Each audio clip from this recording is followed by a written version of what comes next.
Good morning to you all. Taisha's in the building. What's up, Taisha? So good to see you. Gabby's in the building. You got an interview today? I love it.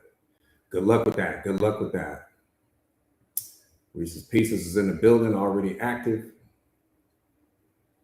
Good morning, good morning, good morning to you all. Good morning to you all.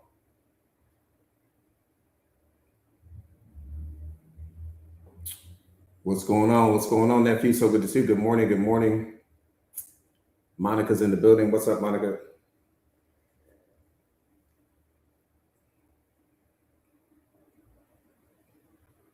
Aquarian Goddess is in the building. What's up, beloved? So good to see you. Peace and blessings to you all. Peace and blessings to you all. Jazz is in the building. What's up, beloved? So good to see you. Unbreakable. Let's get it. Let's get it. Let's get it. Let's get it.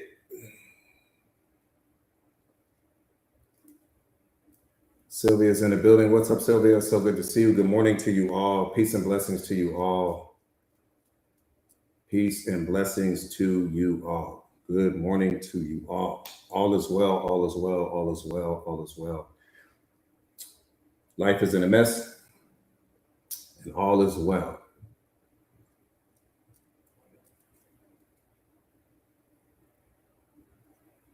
I love that. I love that. I love that.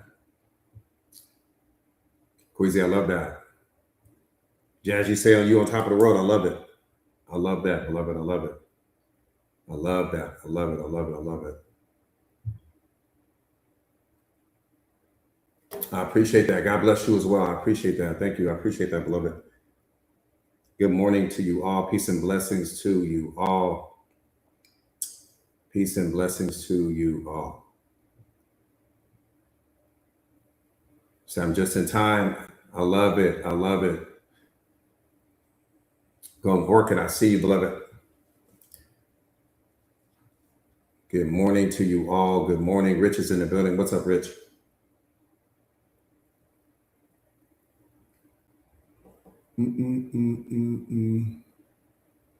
Peace and blessings to you all. Sefe's in the building. What's up, Sefe? So good to see you. So glad you are here. Again, peace and blessings to you all. Everyone stay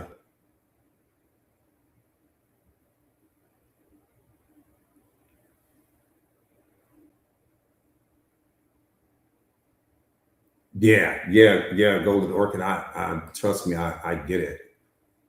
I totally get it. I appreciate that. I appreciate that. Famous Games, I appreciate that. Pashan's in the building. Do me a favor, you guys, and share the live to your stories real quick if you haven't already done so. Share the live to your stories real quick if you haven't already done so.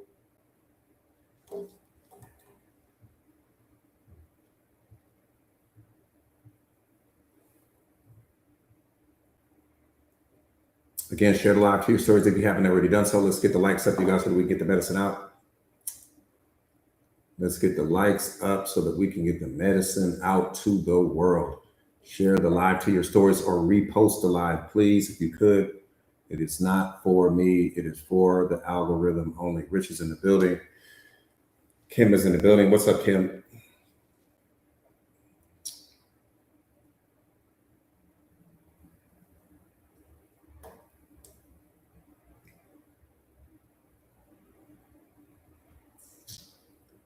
Kim is in the building. So good to see you all. Peace and blessings to you all. Peace and blessings to you all. It's time to shake it up. Lynetta's in the building. What's up, beloved?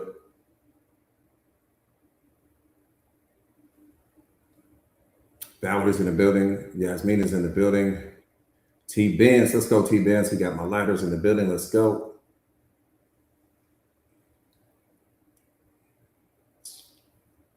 Do me a favor again, real quick, you guys, and share the live to your stories if you haven't already done so. Share the live to your stories. Kingdom mentality only. Chosen ones only. If you are not a chosen one, this is not a community for you. Destiny, what's up, beloved? So good to see you. If you are not a chosen one, this is not the community for you. You might as well scroll down the street. You're going to be disappointed. If you are not a chosen one, you might as well scroll down the street. You're going to be disappointed by this live stream. If you're allergic to the truth, this is not the life for you. If you don't like to engage in powerful conversations, this is not the life for you. If you like to hang on to your illusions and hang on to your fantasies, this is not the life for you. I just want to give you that news flash, quick news update. It's not the one.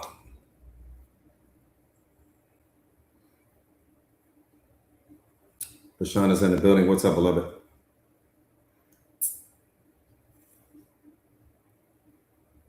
Because you're here. That's one of the ways that you'll know. Spirit is what brings you everywhere. Your FYP didn't bring you here, even though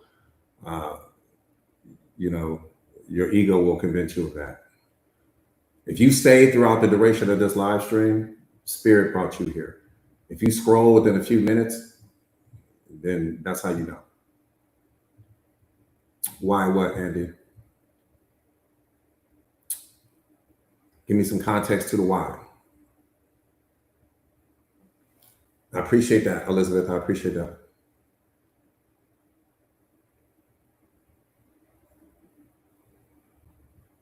Yeah, I will. You said, why am I so rich? To be honest with you, everything that I have is rented. Nothing belongs to me. And it's one of the things that I teach people, because that's the truth. If ever there was a truth, it's the one I just gave you.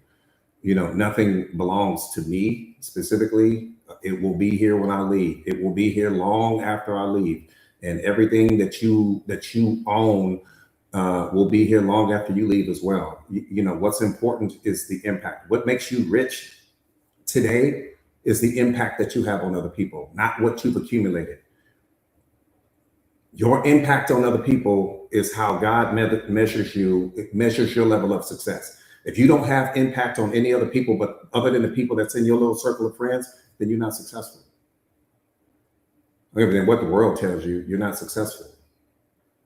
And that's the reason why we wake up unhappy. That's the reason why we wake up stressed out. That's the reason why we wake up, gloomy. This is the reason why we wake up with all this worry. It's why we have all this anxiety. That's why you have the depression in your life, because you've got the world's definition of success, but not divine success, not spiritual success.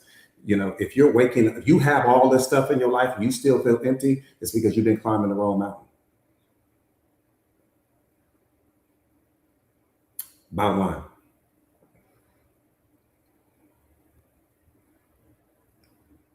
I appreciate that. I appreciate that. I appreciate that. Bottom line. Bottom line. Thank you guys for the gifts. Thank you. Thank you. Thank you. Becky, what's up, beloved? So good to see you. Yeah, the success that you want is spiritual success. You are a spiritual being. Why? Spirit is not impressed with worldly things. Spirit is not impressed with cars and money and jewelry and clothes and all of these other things like that. Spirit it's not attracted to any of that. And that's the reason why you can go and accumulate all of this stuff and still be unhappy. You can accumulate all of this stuff, still be depressed. You can accumulate. I know billionaires right now that are depressed. I know billionaires and millionaires right now that are chronically depressed because they spent their whole life climbing the wrong mountain.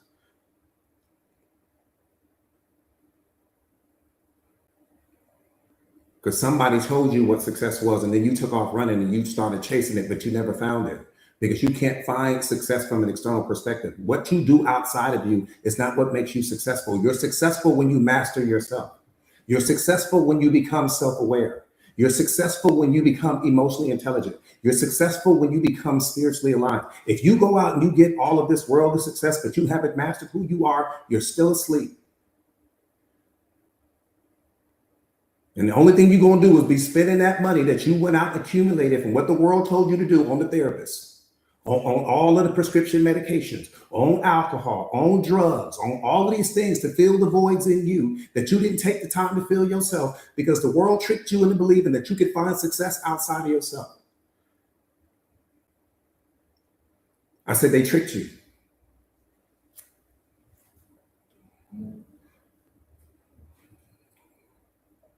There's only one brand of success. It's spiritual success. There is no other success. Everything else is only an extension of that. Everything else is only the byproduct of that. Everything else is only a third thing. That's all it is. We got tricked. And the people that tricked you were smart as hell. Oh, they were smart. Tricked you right out of your divinity. Tricked the hell out of you.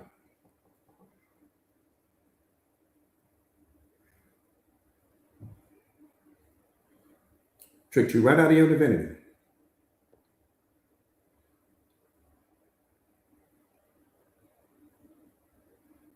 Yeah, Miss Tia, what's up, beloved? I'm telling you, Valerie's in the building. What's up, beloved? I'm telling you, we got tricked. Damn what they doing in Las Vegas. Damn David Copperfield and all of these other magicians. The coldest trick that was ever played on us was the fact that you thought that you could find success outside of yourself.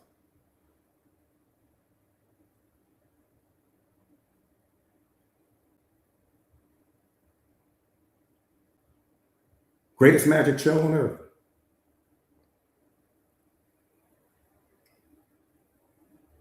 Right now, I'm telling you, beloved, I'm telling you, we got tricked. Oh, they were so smart. That's why everybody walking around depressed. That's why everybody walking around miserable. That's why everybody walking around suffering. That's why everybody walking around in pain. That's why there's all these mental health issues, because you don't know who you are. Ain't no different than a lion. If you go take that lion out of its natural habitat and you take that lion and you park that lion at the zoo, that lion gonna be distressed out. That lion gonna be depressed. That lion is gonna sit there. Yeah, you're gonna walk up and take pictures of the lion, but the lion is laying there lifeless. You done knocked all the life out the lion. You done knocked all the fight out the lion. Just go look at the lion at the zoo. Go look at some real lions in nature, and then go look at the lion at the zoo and tell me what you see.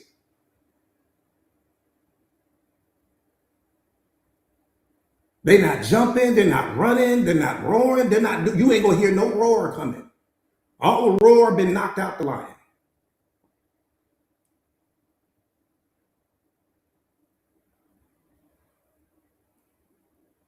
Yeah, they all the way defeated. But the same thing applies to us. So they told you, oh, go get the house, go get the car, go get the education, go start the family, go find relationships, go find love, go find. Just don't figure out who you are.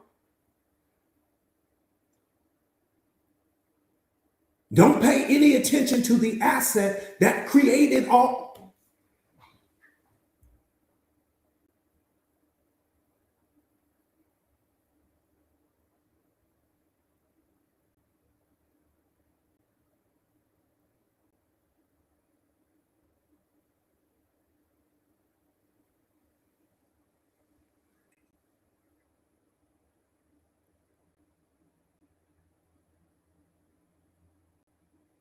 D, what's up, beloved?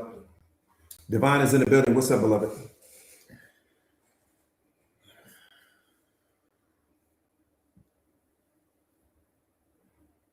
Paulina, what's up, beloved? Hey, what's up, family? Amber's in the building. What's up, Amber? We don't see that. We don't understand that. We ain't got no understanding when it comes to that. Hey, what's up, Ron?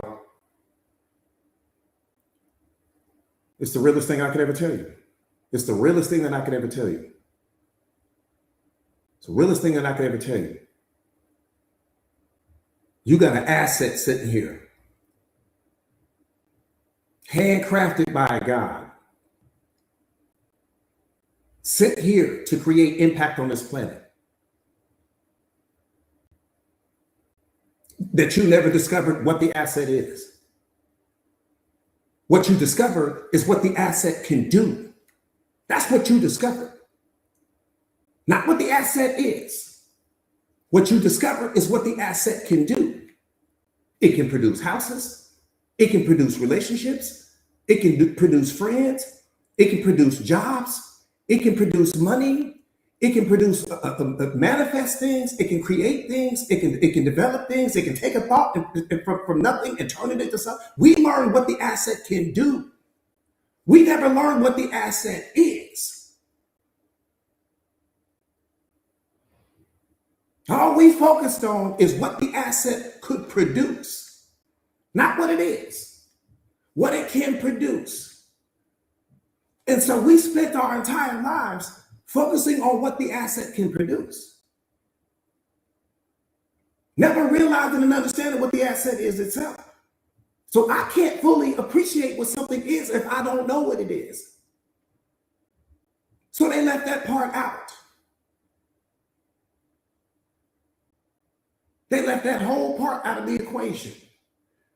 And that's why mental health is one of the biggest things going right now. That's why so many people are stressed out. That's why so many people are depressed. That's why so many people have been walking this earth for 30 years, 40 years, 50 years, and you still don't know what your purpose is. That's the number one reason why. So I don't blame you. Oh, that was all strategic.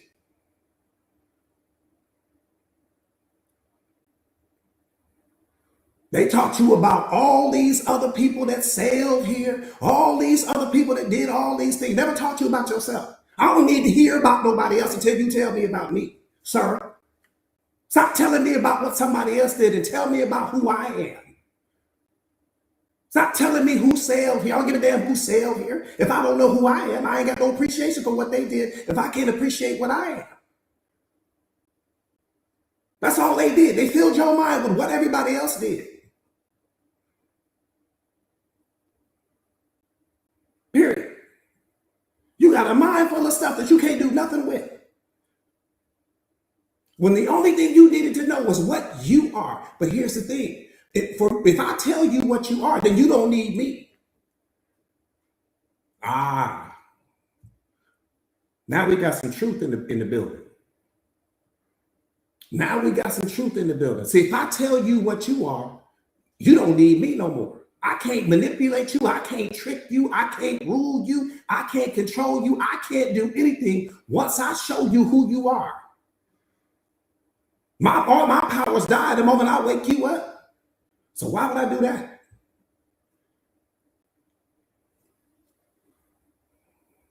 Red, what's up, beloved?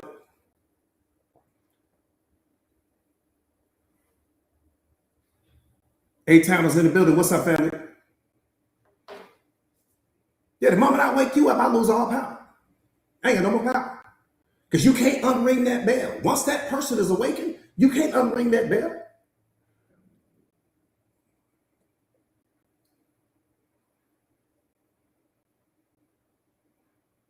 Let me see what's up, beloved. All right, let's get busy getting busy. We got a show to do. Jalen's in the building. What's up, Jalen? Come on now, see. Yeah, they gave you everybody history but your own. The hell am I do knowing about what somebody else has done if I haven't figured out what I've done yet? I don't want to spend all that time hearing about somebody else. Let me find out about me. But they didn't want to give you the access. See, let me say something to you. Let me say something to you. Self-awareness has been around since the beginning of time. This ain't nothing new. It might be new to you, but it's not new. All these kings and all these emperors and all these powerful people all had it. How do you think they was in a position to rule people? Let me say something to you. The Bible is not responsible for self-awareness. Self-awareness is responsible for the Bible. How do you think the Bible got here? Let's live in the truth. Give me 5 minutes of raw truth. How do you think the Bible got here? The people that wrote the Bible were awakened.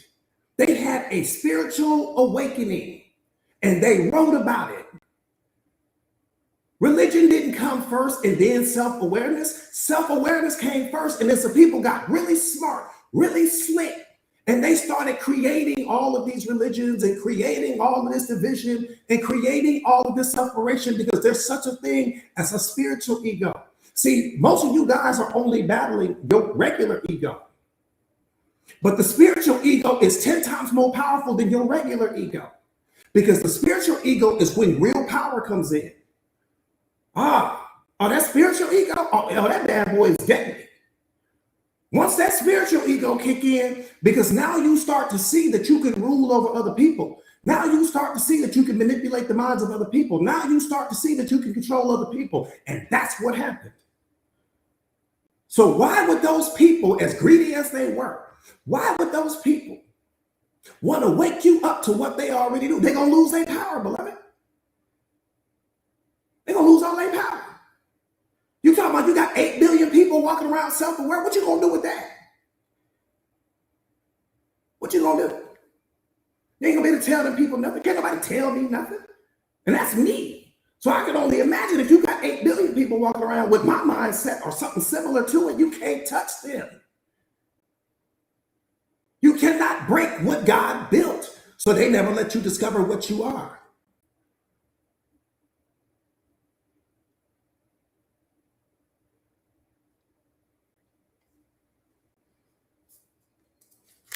See, I may not be able to break what God built, but if I don't give you access to the information, you don't ever become unlocked. Think about the zoo. When you walk up to the zoo, that lion is in that cage. You can go and threaten the lion, and you can flinch at the lion. You can do all of these things, but you ain't gonna unlock that cage. You're gonna talk all that craziness to that lion while it's inside that cage, locked. But the moment that you unlock that cage, you ain't gonna do none of that. And that's how they looked at us. We like the lions inside of the cage. And what they understood was, if we don't unlock the cage, ain't nothing they can do. We're going to spoon feed them exactly what we want them to know. We're going to spoon feed them the religion. We're going to spoon feed them what we want them to know. Because if we ever unlock that cage, if we open the cage, it's game over. God said, I'm going to send my son to unlock the cage. I didn't know. I'm unlocking every cage. I don't give a damn where you from, what you do, how much money you make, what color you are. I don't give a damn about none of that. I'm unlocking the cage.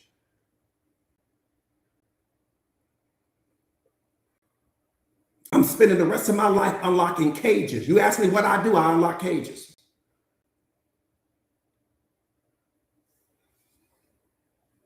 That's what I do. From the time I wake up to the time I go to sleep, I unlock cages.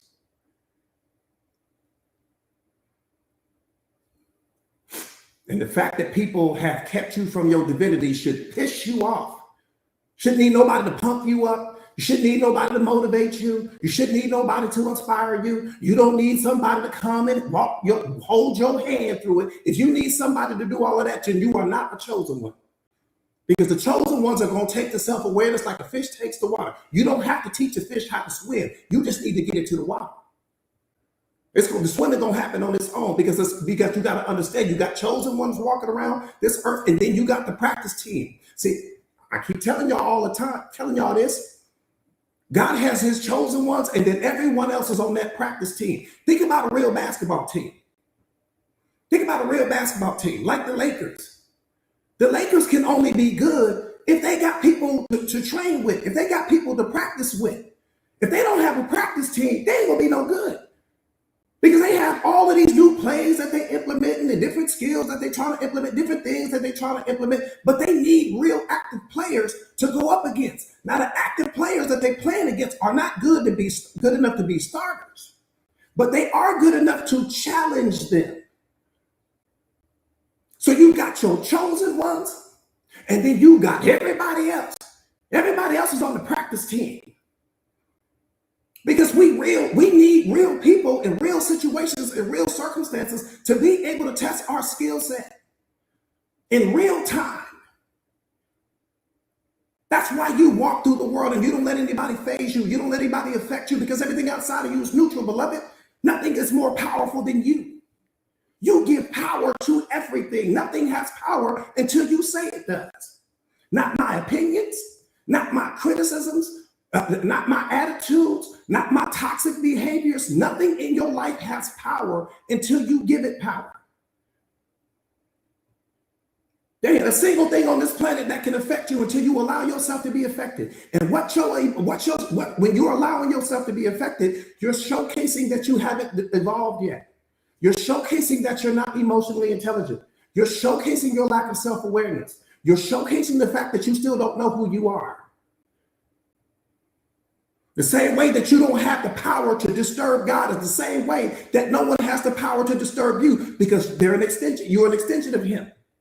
The same way that you can't make him depressed is the same way that there shouldn't be any situation in your life that's causing you to be depressed because everything outside of you is neutral. The same way God is not experiencing all of this anxiety is the same way you're not supposed to be. Why? Because your anxiety is coming from you overthinking and over obsessing about situations that you have no control over. He created you to focus on what's happening in this moment, to master your moment, but to master your inner kingdom first. Once you master your inner kingdom, he gonna give you the outer kingdom. But he can't bless you with the outer kingdom if your inner kingdom hasn't been mastered, because you're gonna crumble under the weight of the outer kingdom. You're gonna crumble, beloved. God is paying attention to what you manage, not to what you say. He's looking at how you manage in your life right now. So if you're struggling to manage the life you have, why would he bless you with the life you're praying for?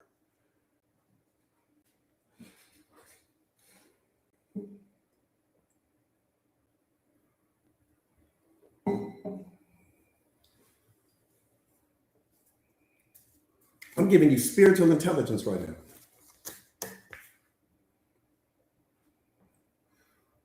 Hey, Town, what's up, family? Yeah, we showing up to our life. We ain't got no discipline, character all out of alignment. We ain't showing up for ourselves, tolerating things we shouldn't be, settling for a life that's beneath what we worth, complaining about this, complaining about that, all these other things. He's looking at you like you can't manage the life you have now. You struggling with the life you have now. Why would I bless you with this 5-star life if you're struggling with the 2-star?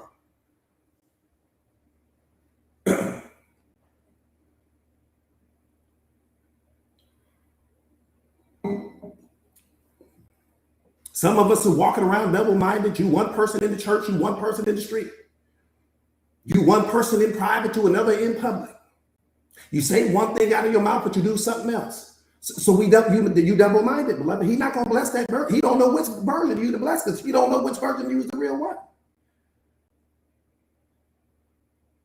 You saying you in a relationship with this person, but you're acting like you're single when you're not around the person. Come on, what are we doing here? You saying you a husband, but you don't act like one. You saying you a wife, but you don't act like one. You one version in the light, you somebody else in the dark. Come on.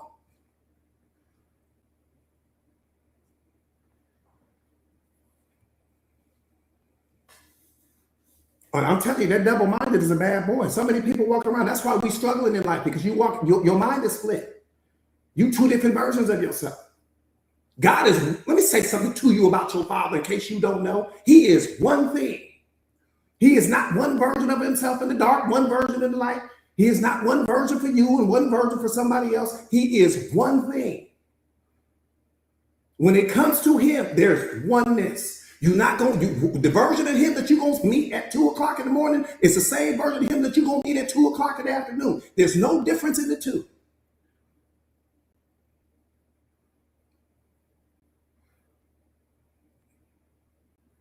No difference.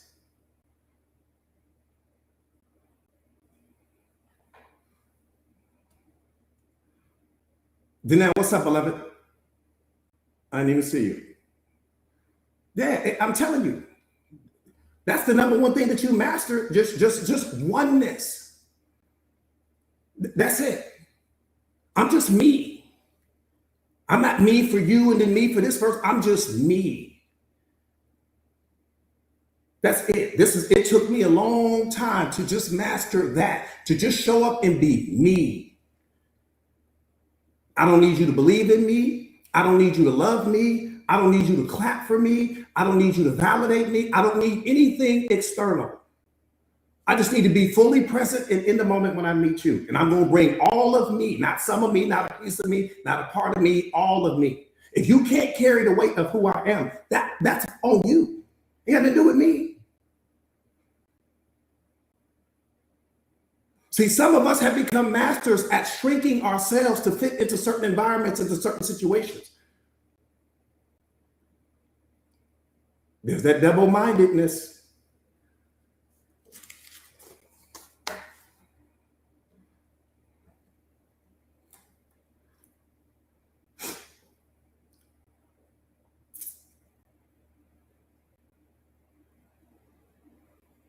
Grease Hart, I see. All right, let's get busy getting busy. We got a live to shoot, man. Let's get into this live. Enough with the appetizers. We're going to get into this live. Do me a favor real quick and share the live to your stories if you haven't already done so. Again, share the live to your stories real quick. If you haven't already done so, let's get the likes up so that we can get the medicine out. Baddest thing on the planet is you. Failure to believe that is why you are where you are right now. You gotta walk, act, talk, and think like there are no limitations to your personal abilities. I said you have to walk, act, talk, and think like there are no limitations to your personal abilities. I told you guys, you're gonna become the most powerful version of yourself. The day that you are not afraid to lose anyone, you're going to become the most powerful version of yourself. The day you start seeing people as energy and not as people, not as labels, not as titles, just energy, because that's what they are. How do you feel in the presence of this person? That's the only thing that matters. Do you shrink in the presence of this person? Do they expand you? The only thing that matters. See people as energy and not as your labels, not as titles. And you'll never get it wrong. You'll never get it wrong because the energy doesn't lie, beloved. You want to know where the truth lives? The truth lives in the energy that that person carries, not in their words, not in their actions, because you can be fooled by a person's actions. Pay attention to the energy. That person is bringing a certain energy to your life. You either love that energy or you don't. There's no in the middle. Every person in your life right now brings a different energy. That's why you categorize all your friends different. You got one best friend, and then you got another friend that's close to the best friend, and then you got everybody else. There's a reason for that. That best friend brings a certain energy to your life that no one else brings. That's why you call them your bestie.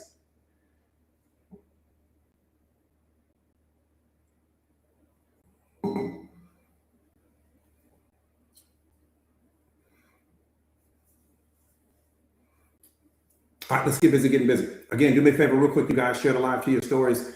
If you haven't already done so, share the live to your stories.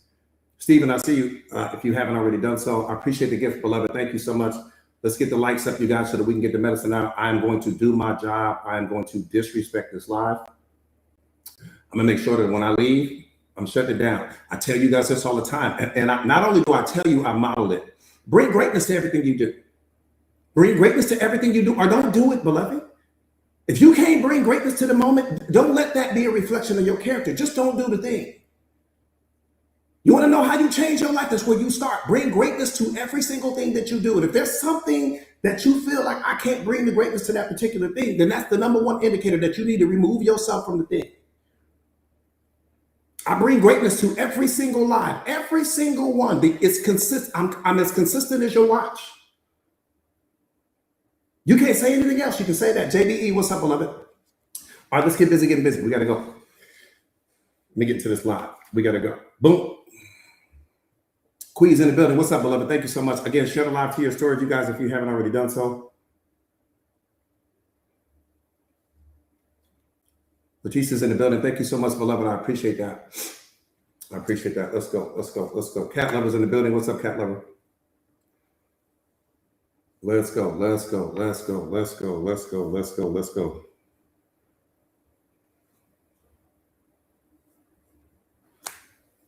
You guys don't, if you don't remember anything else, don't forget this. Again, people are not extensions of your value system. Whatever you do, don't ever forget that. People are not extensions of your value system. They are not extensions of your moral code. No, they won't do what it is you would have done had you been that person. You got to understand that. Thank you so much, beloved. You got to understand that. I'm telling you now, people are not extensions of your value system. The day that you realize that, so much of your suffering will be gone, because again, you looking at people and say, well, I would have never done that to them, and I would have never done that, and if that were me, I would have, but they're not you. And that's the problem. That's the problem. They're not you. So it doesn't matter what you would have done. They're not you, beloved. You got to understand that people are not extensions of your value system. They're going to always do what's in their best interest at that time until they're awakened. Once a person is awakened, they're going to factor you in. See, I tell you guys this all the time. One of the most powerful things in the world is consideration. We don't look at it that way, but it really is. If you're in a relationship, I can make the argument that consideration is as powerful and as important as love is. Consideration. Because consideration means that I think about what my actions and my behaviors when I'm not around you. I think about how I move through the world and how it impacts you. When I make a decision, I actually factor you into the decision before I pull the trigger, not after. I'm telling you now, consideration is one of the number one reasons why people are on their way to divorce court right now, because there was no consideration. Yeah, the person might have told you, I'm sorry, but they told you, I'm sorry after the fact. They told you, I'm sorry after the cheating had already happened. They told you, I'm sorry after they had already verbally abused you. They told you, I'm sorry after they did whatever it is they did. Now, it's too late now. Keep your I'm sorry. People, I'm telling you now, people are on their way to divorce court as we speak because there was no consideration. You claim to love me. You claim that we this power couple, but you don't consider me when you move into the world, when no one's watching you. I'm telling you, if you scratch underneath the surface of every divorce in this country, what you will find is a lack of consideration. Yeah, they were in a relationship with you, but they were moving like they were single. Yeah, they claimed to be committed to you, but they moved like they were single. There was no consideration. That's why self-awareness is so powerful, because with self-awareness, consideration is at the front of your thinking. It's always at the forefront of your thinking. You're always thinking about how your behaviors, how your actions are going to impact the people around you. You are always thinking about that. You're never not thinking about that. Why? Because love is service. And if I genuinely love you, I'm always going to be serving you. And if I'm always serving you, I'm always considering you. Newsflash.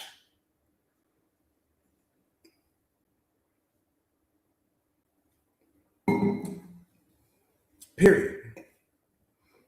So stop focusing on how many people can you add to your life and start paying closer attention to who's going to consider you. Pick people based upon that. Not tattoos, not, oh, he's so talented, not, oh, she's so pretty, not, oh, they got a banging body. Consideration. Well, how will I know, coach? Watch how they treat the people that they can't benefit from. Watch how they treat the people they can't benefit from. Watch how they treat the people that can do nothing for them. That's how you're going to know.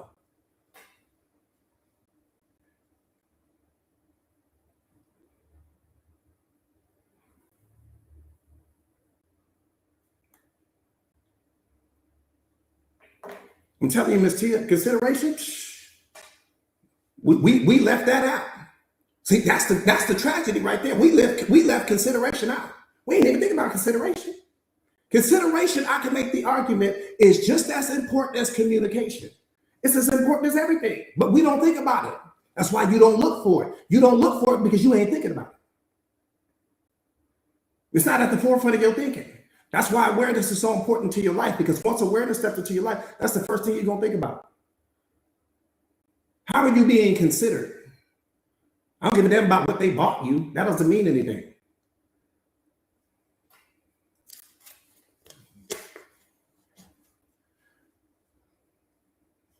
That part right there, Lynn, no, I trust me, beloved, I understand. I understand. I understand. I promise you I understand. Let me give you a quick news flash. Today is all about relationship mastery. So let me give you a quick news flash. Couples don't fall out of love. They fall out of respect. That's what goes, not love. So they're not falling out of love. They fall out of respect. And once respect goes, love follows. And disrespect always starts small. You stop watching your tone around the person. You stop saying thank you for all of the little things that that person does for you. You stop paying attention to all of the things that they do for you. You interrupt them during conversations. One more time, consideration.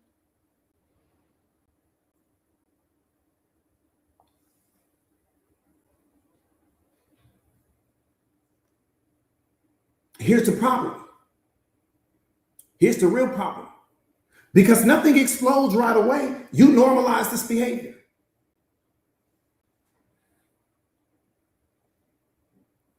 Do me a favor real quick, you guys, share the live to your stories if you haven't already done so. Again, share the live to your stories if you haven't already done so. Or repost the live. Let's get the likes up, you guys, so that we can get the medicine out. Let me dive into this live.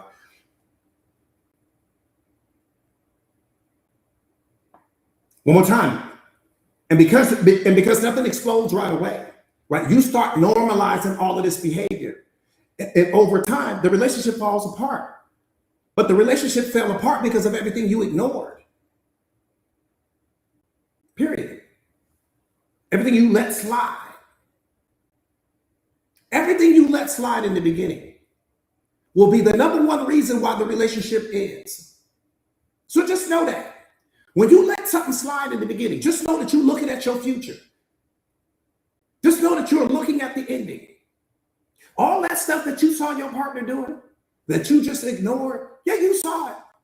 And you wanted to say something, but you didn't say anything. But you didn't realize in that moment that you were looking at your ending right there. Because if you go back and you look back at the relationship, I can promise you that whatever that straw was, that final straw that broke the camel's back, that straw had been there. That wasn't a new straw. But the straw had been there. You just got tired of it eventually. But the straw had been there. But that was the same straw from the beginning.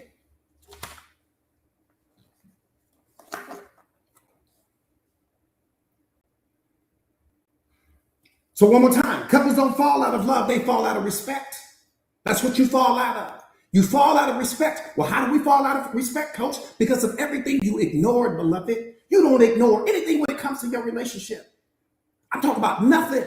You don't let anything slide. You don't let anything new get introduced. If it's not something that's going to add positive impact to that relationship, do not allow that thing to become a new normal in your relationship. Because if you do, that's going to be the cancer in your relationship. You don't let anything slide. Not slick talk, not disrespect, not doors not being opened, not when the flowers stop, not when we stop going out on dates. All of these things started happening and you let it slide. These things didn't just happen overnight. These things that person slowly stopped doing. Well, why do we slowly stop doing it? Because that was never who that person was. That was only who they wanted to be for you. That person was being a version of themselves that they had never been in the history of their life. And you inspired them to be that version of themselves. You inspired that person to elevate and start doing things that they had never done before for you. But the moment that you start letting it slide and you let them start sliding back into who they used to be, the relationship was over. It was over that day. Everything else was just us just waiting out the ending. Was it? You ain't heard none of what I just said. I'm giving you world-class education on why I can sit down with every couple and I can tell you exactly why the relationship ended.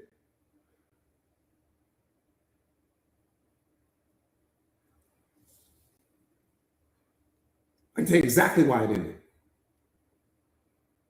I can tell you when it fell apart, why it fell apart, who, everything.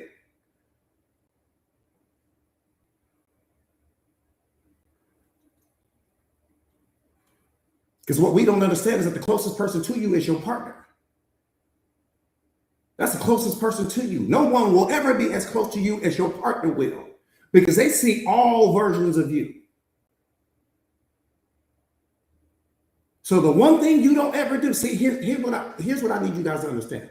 When a person meets you, you might be out of their league in that moment. And so that person comes up and they want to have a conversation with you. You guys exchange numbers, contact information, whatever the case may be. and the person sees that you're really out of their league. They see that. And they know they got to step their game up. Wonderful. That's a great thing. It's great when you can inspire someone to be a greater version of themselves. That's wonderful. Here's the problem. When you allow that, once that person is coming, they bring in flowers, they bring in candy, they opening doors, they cooking meals, they back rubs and foot rubs and cuddling and all this stuff that's going, all this beauty in the relationship. Well, how did it stop?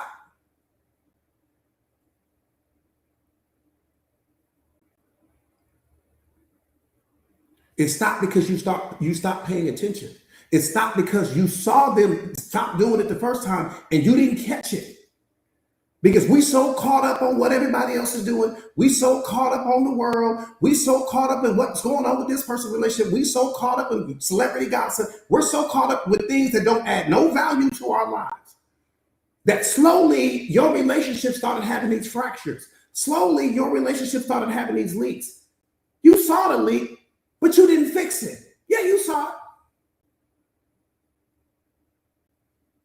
And then that leak became an entire flood in your relationship. Now you're trying to fix it, but it's too late, beloved. It's a flood already. You got to catch that in leak form, not in flood form.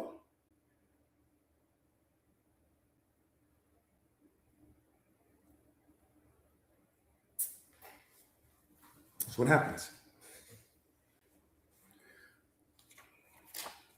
That's what happens.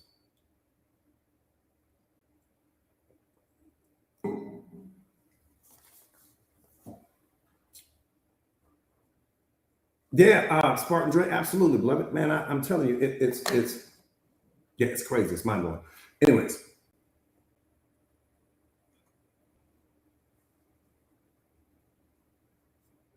so one more time, you've never fallen out of love. You fall out of respect. Once you fall out of respect, love is gone because love and respect are opposite ends of the same stick. You will never find one without the other. So that, and that's the number one indicator. That's how you know if a person genuinely loves you. Because if they're telling they love you out of their mouth, but they're disrespectful, but their behavior is disrespectful, then that's not genuine love. One more time. How do you know when a person genuinely loves you? Because I'm telling it to you, but my behaviors align with my words. If I'm telling you I love you out of my mouth, but I'm disrespecting you at the same time, then I don't love you. I love my need of you. I love the role you play in my life. I love what you bring to the table. I love how I benefit from you. I love the character you play in my life. That's what I love, just not you.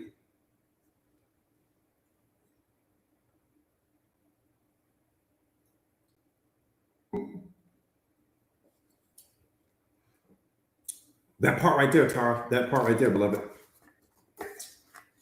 That part right there. What's up, Dustin? All right, let's get busy. Yeah, all is well. All is well. Life is in a mess and all is well. Let me tell you something about a person's behavior. That's why awareness is so powerful. I'm telling you. People's behaviors are oftentimes revealing to you that they're okay with losing you.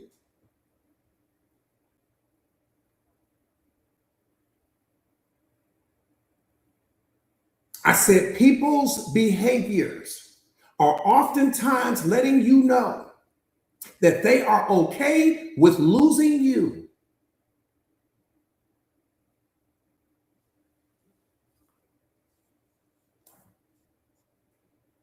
And if they're okay with losing you, stop fighting to keep this person in your life. Stop fighting to keep this person in your life. You might have a person in your life right now that may not have the courage verbally to tell you that they're okay with losing you, but their behavior is screaming that to you. The way they talk to you, the way they treat you, the way they're not showing up for you, the way they're not considering you. What they're letting you know in that moment, beloved, is that I'm okay with losing you. If I lose you, I don't lose anything. That's why I'm not placing any value on you. Yeah, I like the convenience you bring to my life. Yeah, I like what you bring to the table. Yeah, I like the role you play in my life, but I'm okay with losing you. I ain't got a problem losing you.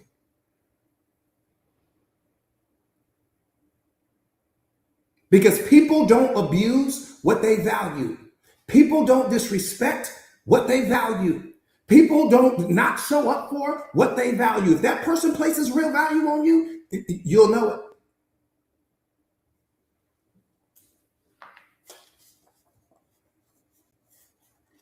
And people will never walk away from what they value.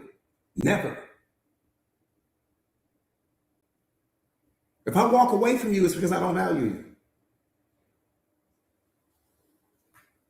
If I'm constantly threatening, then why don't you just leave? I don't value you. That's one of the biggest ones right there. Oh, maybe we should just break up then. What I'm really saying is I don't value you. Won't you just leave? I don't value you. Well, won't you go find somebody better than me? I don't value you. Because if a person, because our ego will never let that man or let that woman think that there's somebody out there better for you than they are. So the moment that a person says that, what they're really saying to you is that I don't value you.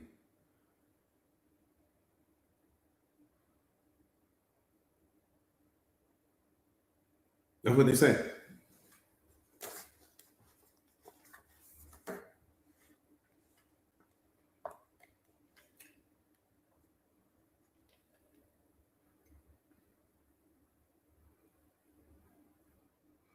Everything you normalize, everything you let slide is going to be the number one reason that your relationship falls apart. I'm just letting you know that right now. All of the things that you see your partner not doing anymore that they once see, why do relationships fall apart? Excuse me, relationships fall apart because people stop doing all of the things that they were doing in the beginning to get you. They stop doing that toward the middle and they stop doing that toward the end. That's why the relationship falls apart. Because everything that that person did to get you, at some point in time, they stopped doing. I can go and sit right now and sit in front of the divorce court, and I can promise you that every person, every man or every woman that's walking in there is going to tell you that who they were in the beginning and who they were in the end were two completely different people. What they used to do for me and what they ended up doing for me were two completely different things. That's what made the relationship fall apart. That's why it's your job, like a sniper, to keep your eye on that relationship, to keep your eye on what your partner is no longer doing, and to catch them when they stop doing it the first time. Not once you, because once you allow it to become a pattern, it's over with, beloved. Once you allow that thing to become a pattern of them not opening the door and them not cooking the meals and them not showing up for you and them not keeping their word and no more back rubs and no more. Once you allow that to set in to become a pattern, so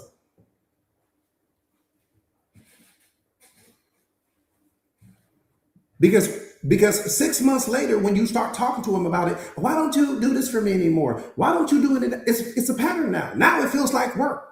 Now that I got to go back and do what I once used to do naturally, it feels like work now. You should have never let them get into the pattern and get into the habit of not doing that for you because it feels like work now.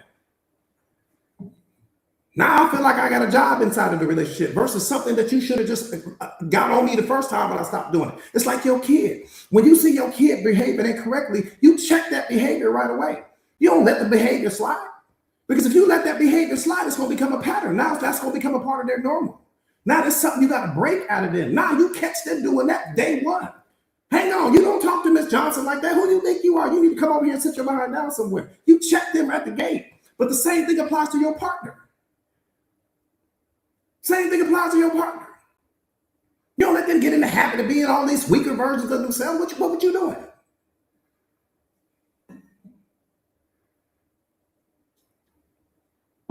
If you don't do that with your kids, and I hope you don't do that with your partner. You see your kids behaving in a way that's out of you check that at the gate right then and there. Come here. We don't do that. Now we don't do that. You ain't gonna never do that again. Same thing applies to your partner.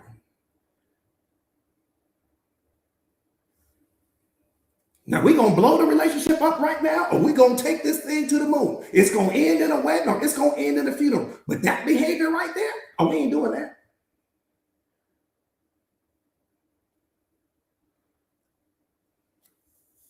Every relationship that ends because you let too many things slide. You let too many things get away. You let too many things become normalized. But you knew everything that was going on with celebrity gossip. You knew everything that was going on with your friends' relationships. You knew everything that was going on out in the world. You knew what all the latest dances were on TikTok, but you didn't know what was happening right in front of your nose.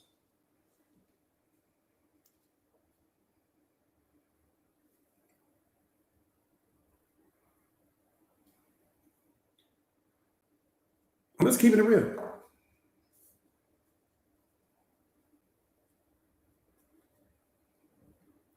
I tell you guys this all the time. Listen, the first person you say good morning to and the last person you say good night to is either the cause of your joy or the cause of your suffering.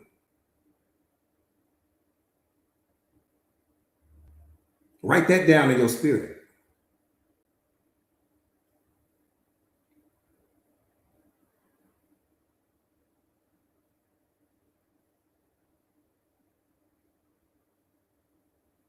That part right there, S.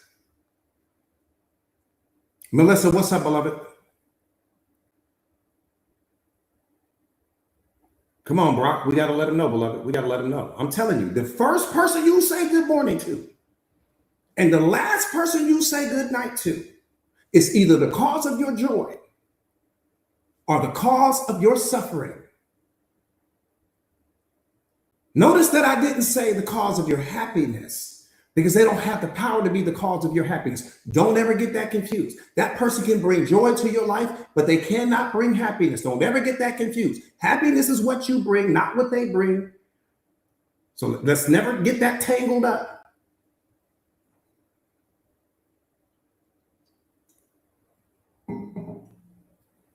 What's up, beloved? Yeah, happiness is what you bring. That's the problem. That's another reason to make the relationship fall apart. What you were supposed to bring, you showed up empty-handed. You came looking for things that you were supposed to bring. We want the relationship to make us happy. We want the relationship to make us feel fulfilled. We want the relationship to give us all this peace and all of these other things. But those are the things you were supposed to bring. Because if I'm bringing happiness, see,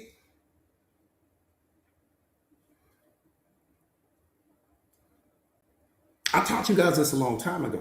See, the mindset used to be, I take care of you and you take care of me. That was the model for every marriage, every relationship was built on that model right there. I take care of you, you take care of me.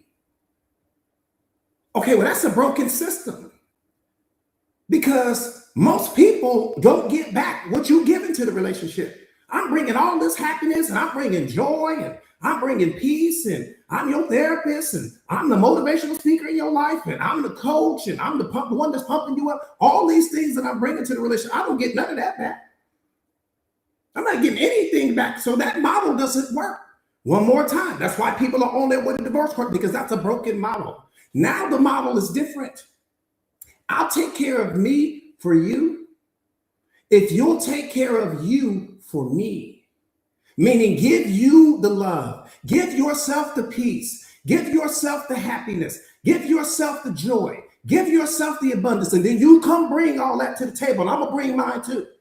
So that way I'm showing up, I'm 100% of what I need to be, you're showing up, you're 100% of what you need to be, and then I can be the cherry on your Sunday and you can be the cherry on mine.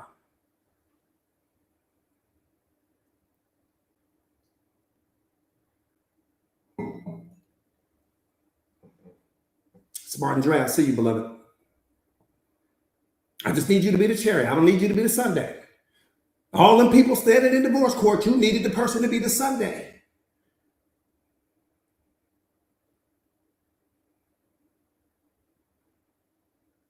One more time. I will take care of me for you if you will take care of you for me. Because, and let me tell you why that's important, because I don't know what you need, beloved. I'm not a mind reader. I don't know what you need from moment to moment. Only you do. I can assume, I can guess, but I don't actually know what you need. I can only know what you tell me, but I don't know what you need. You know what you need, and you don't know what I need. You ain't got no clue what I need. And my needs change from moment to moment. woman. So if I'm waiting on you to fulfill my needs, I'm going to be empty a lot of the times. Because you're thinking about your own life. You're thinking about your career and your pain and your wounds and your suffering and all this stuff you got going on. And you trying to figure me out at the same time. That's too much on one person. That's too much on one person. So I need you to go to the gym and take care of yourself. I need you to eat healthy, right? I need you to drink the right fluids, right? I need you to become self-aware, become emotionally. I need you to work on yourself, beloved. Take care of you. I'm going to take care of you as well. Don't get me wrong. I'm going to take care of you as well. But if you get in the habit of taking care of you, and if I get in the habit of taking care of me, when we come together, things are going to be magical. We got people walking around in relationships right now. You need this person to be the therapist, the coach, the one that pump you up, your happiness, your peace, your joy, your all of these things. You put too much pressure on the relationship. That's not what the relationship was designed for. That's why they fall apart. Because we start asking people to be things for us that we don't know how to be for ourselves.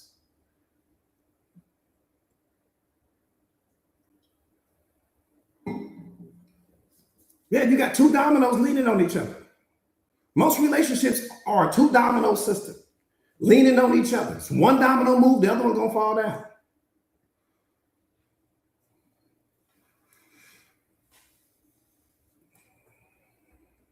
May, what's up, beloved? Queen's in the building. What's up, Queen?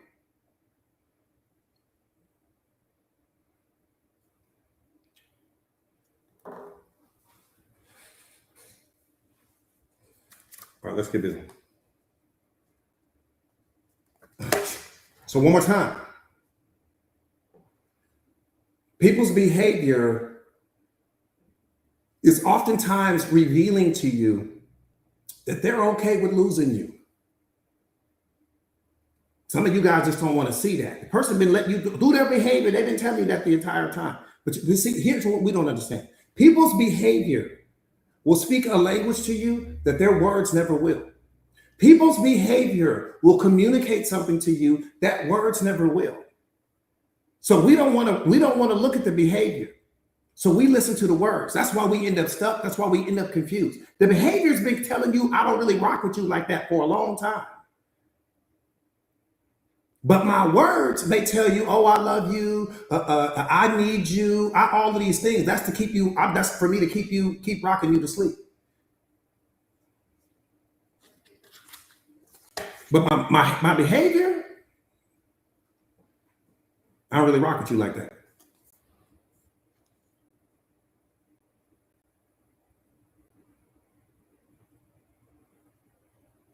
Let me say this. This is the most important thing I might say all year.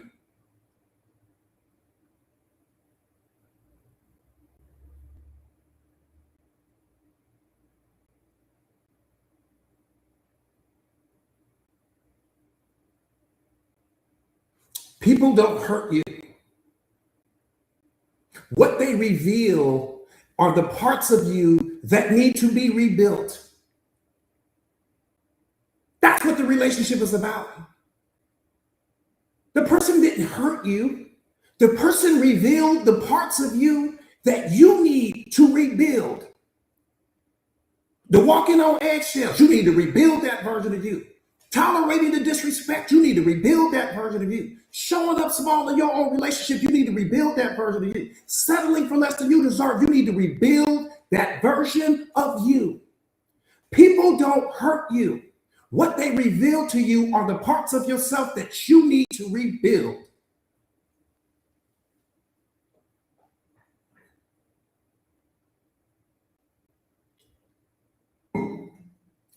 There were things in you right now that you need to be. I don't give a damn how much water you drink. I don't care how many vitamins you take. I don't care how many people you follow on social media. If you don't heal what's in your heart, if you don't heal what's broken in your past, if you don't heal those childhood traumas, you're going to be toxic to every person you come in contact with. Because every person is going to come in wearing the face of your pain.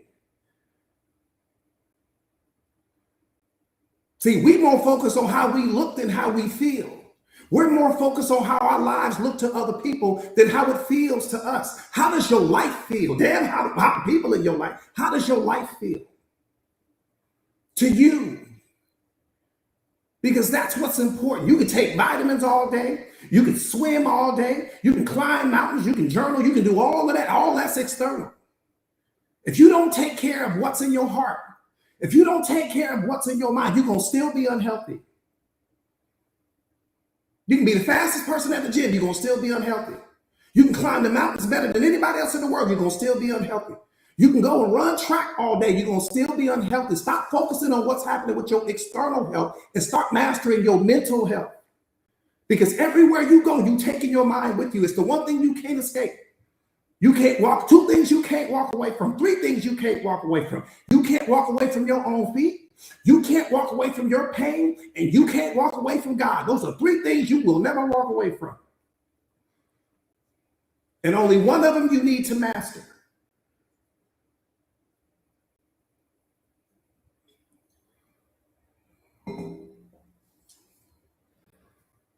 Do me a favor real quick, you guys, and share the live, share your stories if you haven't already done so.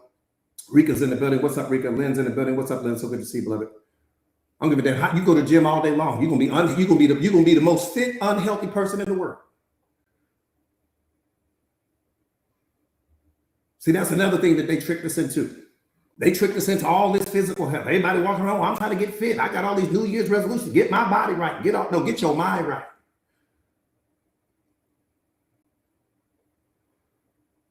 Your body gonna fall in place automatic. It's gonna be automatic. When you get your mind right, your body gonna fall in place automatically. Because you're gonna change the way you eat. You're gonna change the people that have access to you. You're gonna change what you tolerate. You're gonna change what you normalize. Once you get your mind in place, everything else is gonna fall in place. But if you get your body in place first and you get your mind in place last, you out of alignment.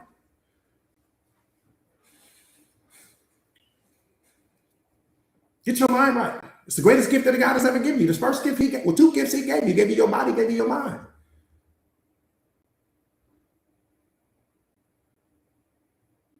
Don't let anybody abuse that asset. I mean that. Don't let anybody abuse the asset.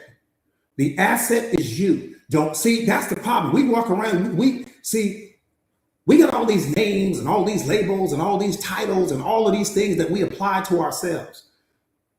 So you get inundated with all of these names and titles and labels. It's just an asset. That's what you are. You are an asset. The asset that you are, you do is produce. That's all you do.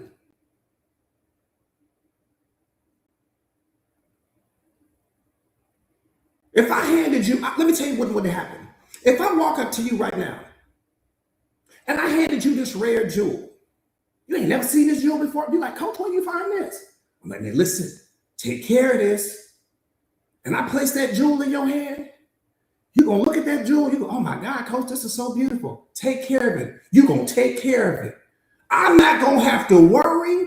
I'm not going to have to think. I'm not going to have to call you and ask you, are you taking care of it? I already know you will. You're going to put it somewhere safe. You're going to check on it. You ain't going to let nothing hurt it. You're not going to let anybody disrespect it. You're not going to let anybody do anything to it. But that's the same thing with you, beloved. You are the diamond in your life. You are that jewel. Now we'll take care of that jewel better than we take care of ourselves. We won't let anybody touch the jewel or disrespect the jewel, but we don't have a problem with a person doing that to us. But the jewel that we are is infinitely more important than the jewel that we got sitting in some safe somewhere. You'll lock that jewel in the safe, but you won't lock yourself away like that. Will you control who has access to you? You control who speaks to you a certain way. You control what you tolerate. You control what you normalize. We'll do it with the jewel. Oh, we got codes and all this stuff like that. Insurance on it. But we don't put that same energy on ourselves.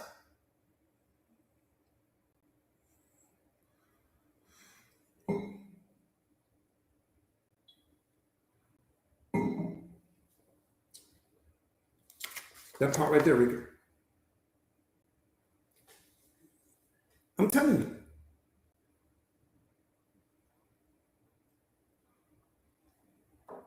See, until you understand your own value, you'll never change what you tolerate.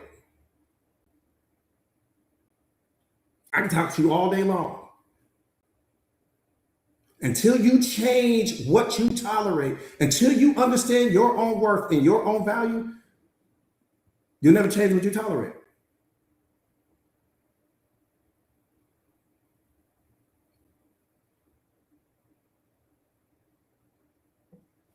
Do me a favor real quick, you guys, and share the live to your stories if you haven't already done so. Share the live to your stories. What's up, Christina? God soldiers in the building.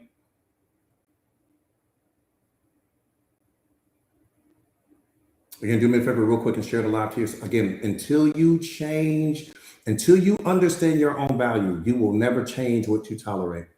Never. You can go to all the conferences in the world. You can go to all the best motivational speakers. You can talk to all the gurus. You can read all the books. That's not going to do it. Because you can't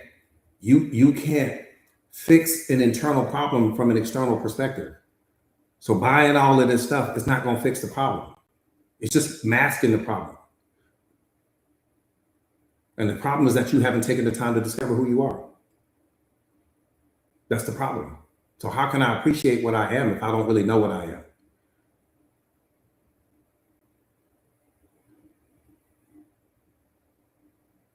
Know my worth. What's up, beloved? So good to see you.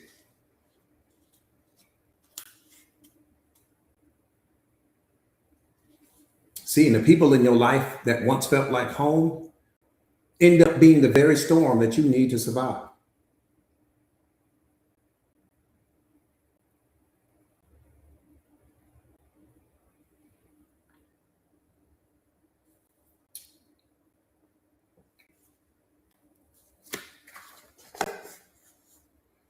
When that relationship ends, it ends because that person at one point in time used to feel like home.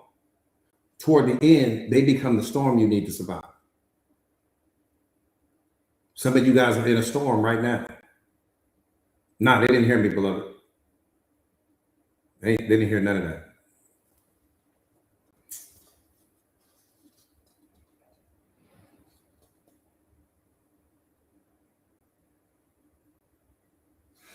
And what you also have to understand is that oftentimes people are masters at giving you just enough to keep you holding on to nothing.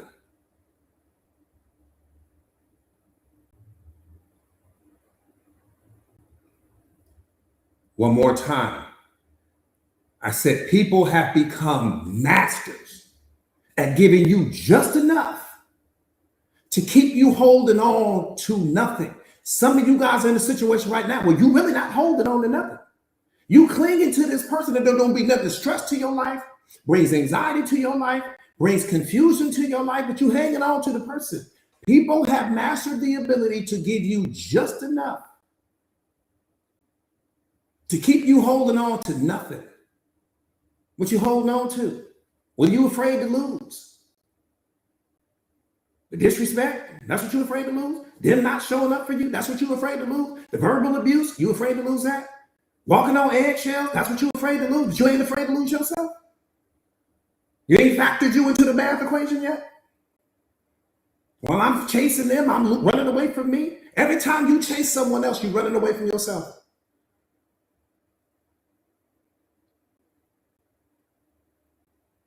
Because we are beings that was created to attract. We attract. We don't chase anything. Tell me the last time you seen God chasing something. Tell me the last time he chased you. Let's personalize it so we ain't have to make it confusing. Tell me the last time he chased you.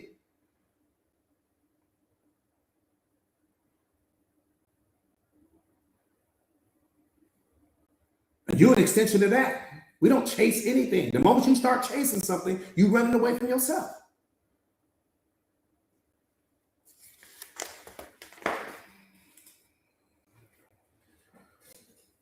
That's the number one indicator. As soon as you tell me, oh, coach, I'm terrified. Because now we got to go find you. We got to find you now.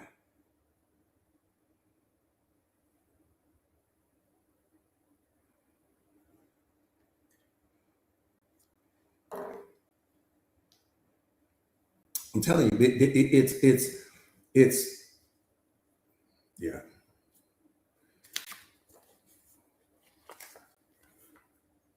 Nobody told us the rules, so I don't blame anybody, because again, most people don't understand the rules. The most important structure that God gave you to build was you. Priority number one, mission critical. Build the structure called you. When you build the structure called you, they're going to beat the door down trying to get to you. When you build the structure called you, they are going to beat your door down trying to get to you. You ain't gonna have to look for people. You ain't gonna have to chase people. You don't have to wonder what they think of. You're not gonna have to wonder about anything. But that's the problem. We never took the time to build the structure. We only focus on what the structure built. We only focus on what the structure manifested. We only focus on what the structure created. Never took the time to build the structure. We didn't take the time to build that. We focused on the relationship that the structure manifested.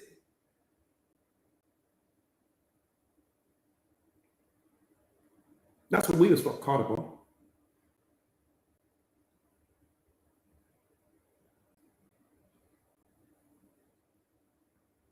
Build yourself spiritually, build yourself mentally, build yourself physically, and everything you want is going to come to you. I tell you guys this all the time. Value doesn't have to chase money. Money chases value. Value doesn't have to chase people. People chase value. You ain't never seen anybody. You ain't never seen a diamond looking for people. People look for the diamond. Gold is not out there looking for people. People look for gold. And that's what I need you to understand. When you build the structure, everything comes to you. When you don't build the structure, you run toward everything.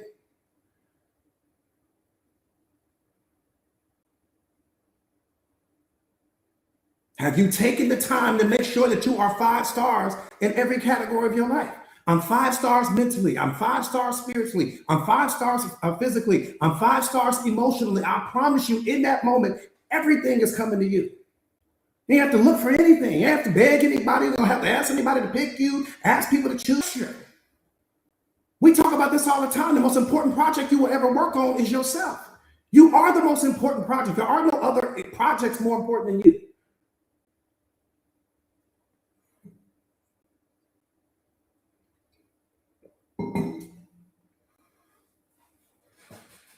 That part right there, Lynetta.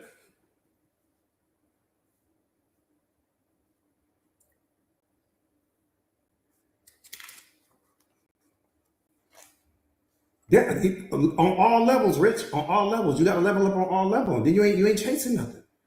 Body 5 star, mindset 5 star, emotional intelligence 5 star, the physically 5 star, everything 5 star, spiritually 5 star. I'm 5 star across the board. Guess what I'm on track? 5 star everything.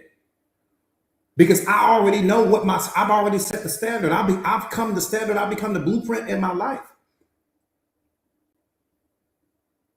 So ain't no toxic relationships going on. Ain't no low vibrational people in my life. There's none of that because I've already put in the work. I've already built the structure.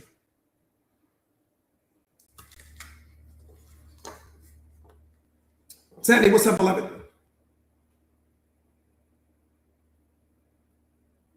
Right. But if you're not the blueprint, All right, let me change the channel real quick because I want to tap into this. Let me change the channel real quick. I'm talking about one of my favorite topics of discussion. I haven't covered this in a while, so let me cover this. I want to talk about cheating. How many of you guys type me in the comments if you have ever been cheated on before in your life? Some of you guys might be in a relationship right now where you contemplating the relationship because somebody may have cheated on you. Yeah, I haven't touched. Oh yeah, put your seatbelt on. Let me give you a warning. If you in a relationship right now and you watching this with your partner and you cheated on your partner, you might want to scroll past this live stream right now. Monica, what's up, beloved? Let me say that one more time. If you are currently in a relationship and you are watching this with your boo and y'all on the fence because of your behavior, you cheated, get out of the live right now. I'm telling you, scroll past. Because what I'm getting ready to say gonna change your the way your partner look at you. You got about 30 more seconds to scroll past. Just find something else on TikTok to watch.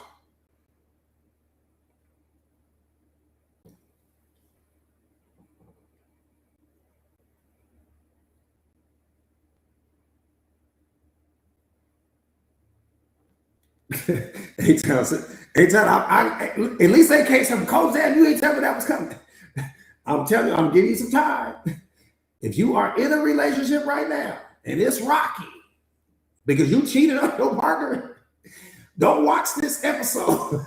Scroll past right now. You got time. I'm telling you, you better let your thumbs go to work for you. Because if you stay,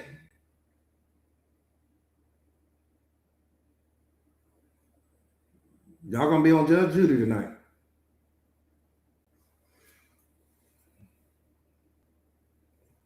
They're turning heads. I'm trying to tell them, beloved. I don't want nobody to say, damn, coach, you didn't tell me that time was coming. All right, let's get busy, getting busy. Yeah, Judge Judy don't do no play. She don't play, I don't play. All right, here we go. Rhonda, what's up, beloved? Jessica, what's up, Jessica? All right, here we go. Don't say you didn't get warned. Do not say you didn't get warned. What's up, Kevin? Lynn, you said you strapped in, Lynn? Lynn said, I got that seatbelt on, coach. Some of y'all might want to put 2 on. All right, here we go.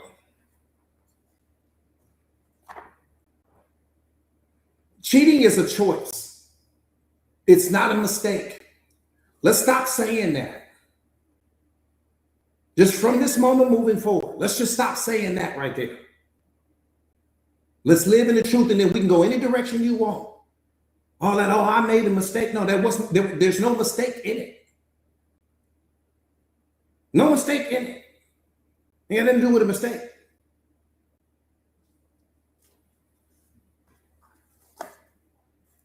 One more time. Cheating is a choice, not a mistake. How can you say that you genuinely love me, but you have the power to cheat on me at the same time?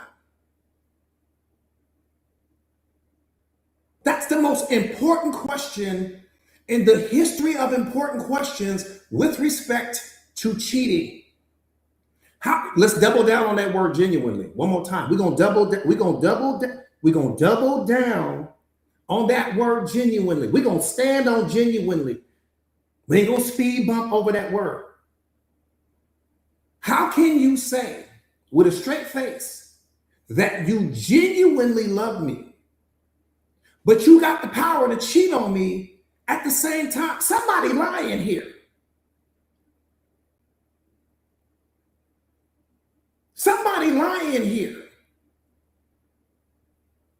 Because ain't no way that if I genuinely love you, that I can have the power to cheat on you at the same time. That goes against what love is. Ain't no way. Now, if I only love my need of you, I can cheat on you. If I only love what you bring to the table, I can cheat on you. If I only love the role you play in my life, I can cheat on you. But if I genuinely love you, hell no. God genuinely loves you. He ain't gonna tell your business to anybody else. He ain't gonna take your problems to somebody else. He ain't gonna be talking about you behind your back. He genuinely loves you.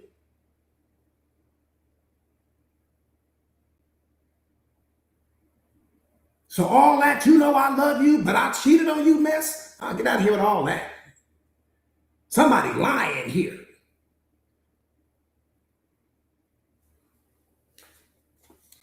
May I appreciate that, beloved. Here's another question.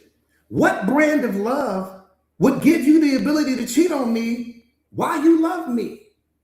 What brand of love are you operating out of? Because we can go look at every dictionary there is. We can go to Barnes & Noble right now. Go to the dictionary section. We can look up out of every dictionary and look up the word love, and cheating ain't gonna be nowhere in there.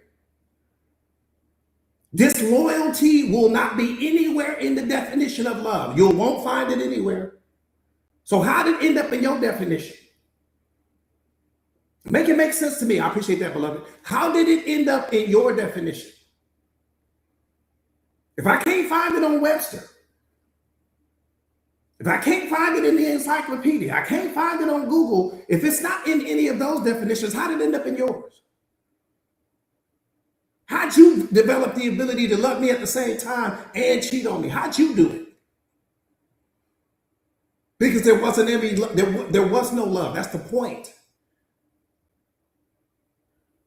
That's the point. We're gonna pull all the smoke out the room, all the manipulation out the room, all the games out the room.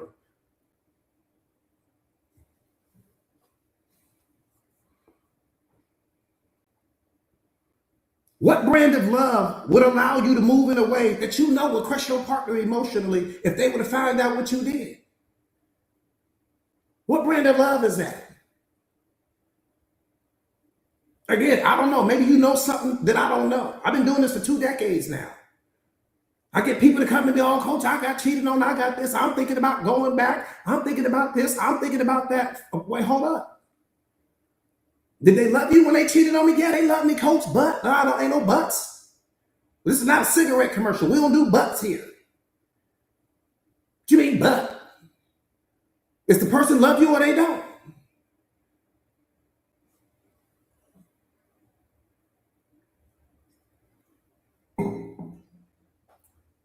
Period.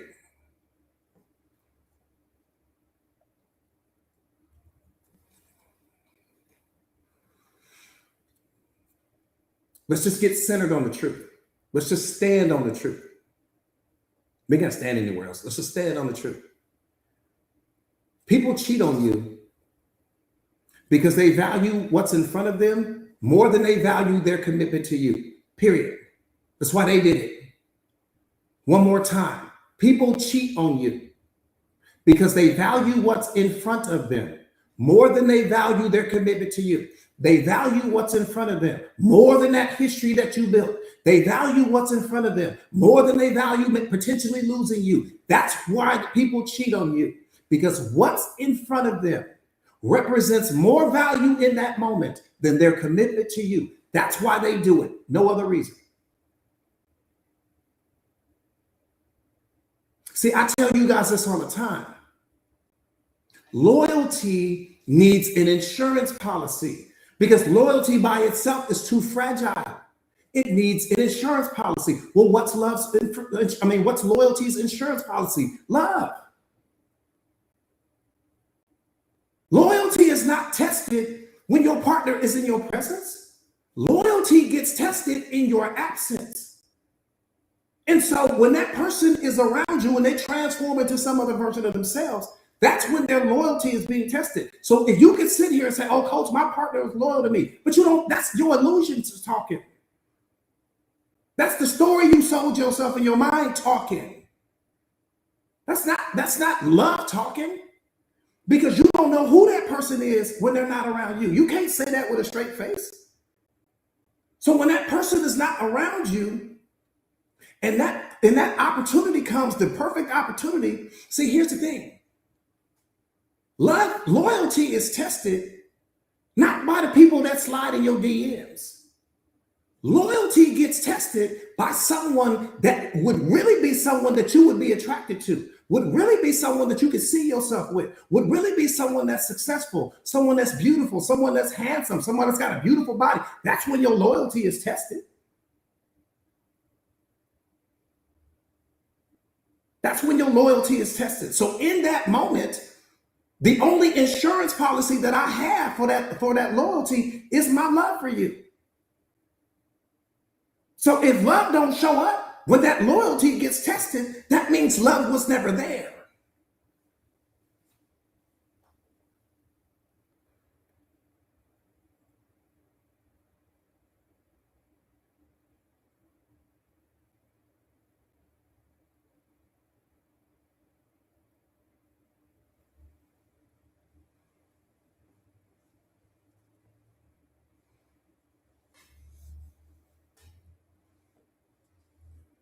One more time. Loyalty needs an insurance policy. Loyalty's insurance policy is called love, because loyalty doesn't kick in until you're not there, not when you're there. Person doesn't have to be loyal in your presence because you're there. Everybody can act right in your presence. Your kids do it all the time. Your kids act right in your face and then act a damn fool when you ain't watching. Whole different version of them come out when you're not around. Same way you did it when your parents would leave. You transformed into some other version of yourself. Okay, well, same thing happened with people. So when that person comes, loyalty is not, again, loyalty is tested when the right person comes. Not just any person, the right person. That's when loyalty is really tested. But that's when love is supposed to kick in. Right at that moment.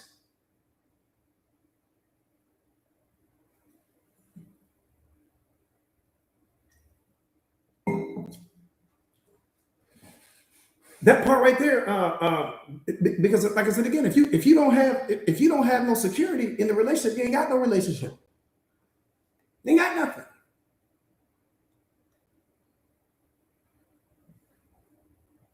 If you don't feel secure with your partner being in a room full of, see, I hear people say this all the time.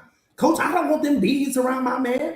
I don't want them all them women around my man. I don't want them men around my women. Why not? What you mean?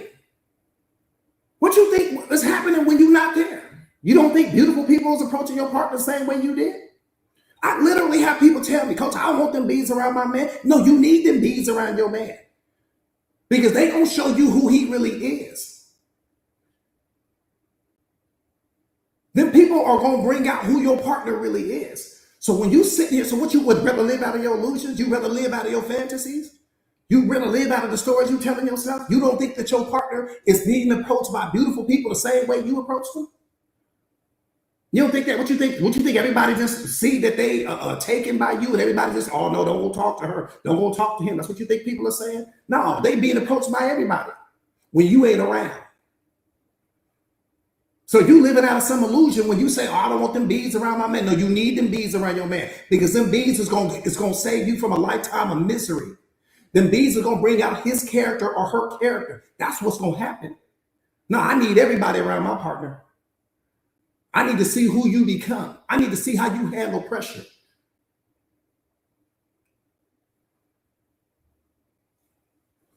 Literally, I hear people say, I don't want them bees around my man. Oh man, I don't want all them dudes around my woman and all the stuff like that. No, you need them dudes around your woman because you need to see how she act. What you mean?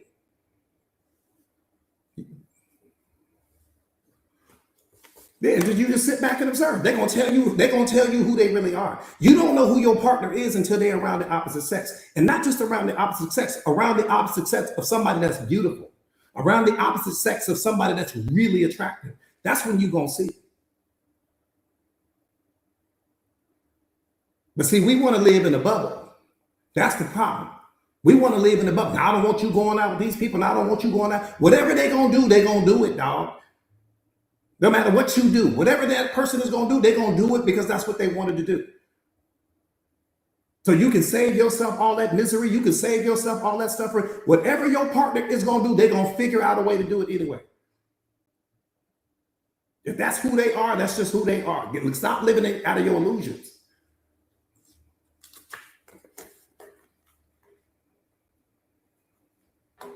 I'm telling you, I don't lose nothing. Don't nobody belong to me. I don't lose nothing.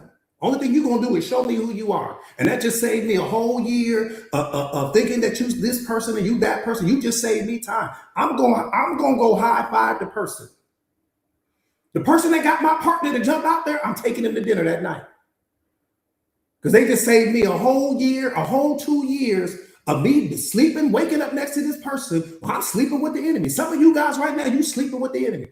You worried about that third person. You don't need to be worried about the third person. You need to be worried about the one that entertained the third person. The third person is never the problem.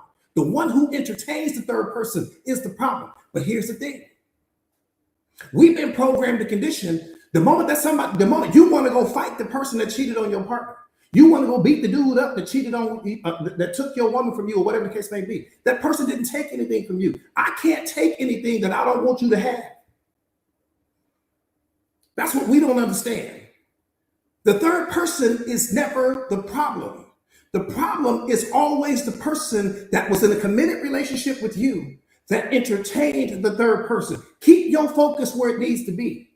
The third person is a gift to you because the third person exposed what your partner really is. What you mad at them for? You mad at them for exposing the weaknesses in your relationship? You mad at them for showing you who your partner really is? That's what you mad about? You want to go beat the person up for showing you that you were sleeping with the enemy? You need to be taking that person out to dinner right now because that person saved you a year, 2 years, 5 years of thinking you had somebody solid in your life when you really didn't. I'm telling you right now, I'm taking that third person and we're going straight to Demon Marcus.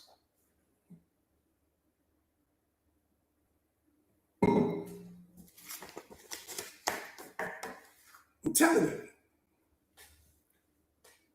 The third person is never the problem. Even though you've been programmed and conditioned to focus on the third person, you only focus on them. You're going to give your partner another chance. But when it comes to that third person, you're ready to attack this person. What you mad at them for? That person only gave your partner something that they wanted. They gave your partner something that they secretly desired already. I can't give you something that you don't want. Come on now, we ain't gonna live in the truth. We ain't gonna let truth can't show up to the conversation. I can walk up to you right now with the most delicious chocolate cake. I can't get you to take it. I can walk up to you right now with the most delicious steak. I can't get you to take it. I can't get you to take anything that you don't want. So when that person comes and offers your partner something, I don't give a damn if they wear the ring or not. None of that's important.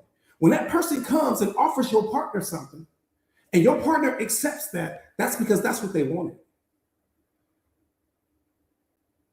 And if it wasn't that person, it was going to be somebody else. That's what they wanted. That's why they accepted it. That's where the truth lives. Now, you're going to go back and be cuddling with this person. You're going to go back and give them a second chance. But you're looking at this person as an enemy for life. You're looking at through the wrong filter, beloved.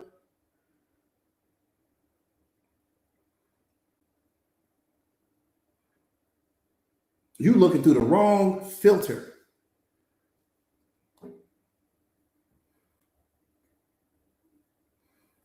Do me a favor real quick, you guys. Let's get the likes up so that we can get the medicine out. Do me a favor and share the live to your stories if you haven't already done so.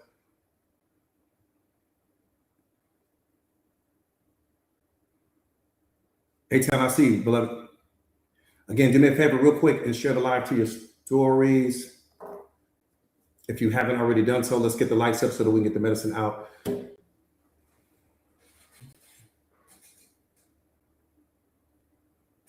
Yeah, we focus, you know, and I have to do it with my clients all the time. You know what I mean? We focus on the wrong person. We focus on the third person. The third person was actually a gift.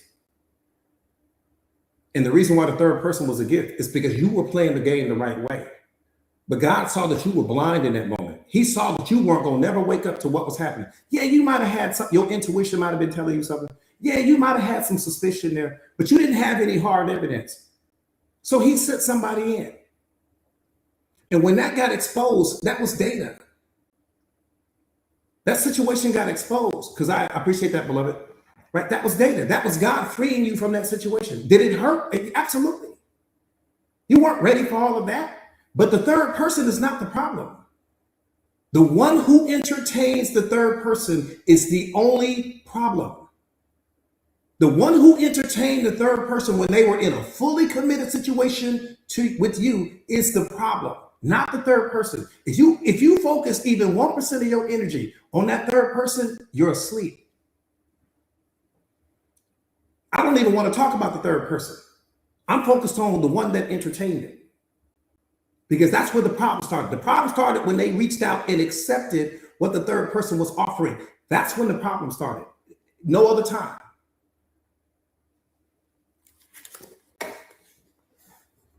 Yeah, they did you a favor. They just freed you from, you might have been getting ready to get married to this person, getting ready to go start a family with this person, getting ready to go co-sign some car with this person, getting ready to co-sign on some apartment. You might have been getting ready to go drop some money in their account. There was something that you were probably getting ready to do if you hadn't already done it. The third person gave you your life back. You don't understand that? They gave you your freedom back.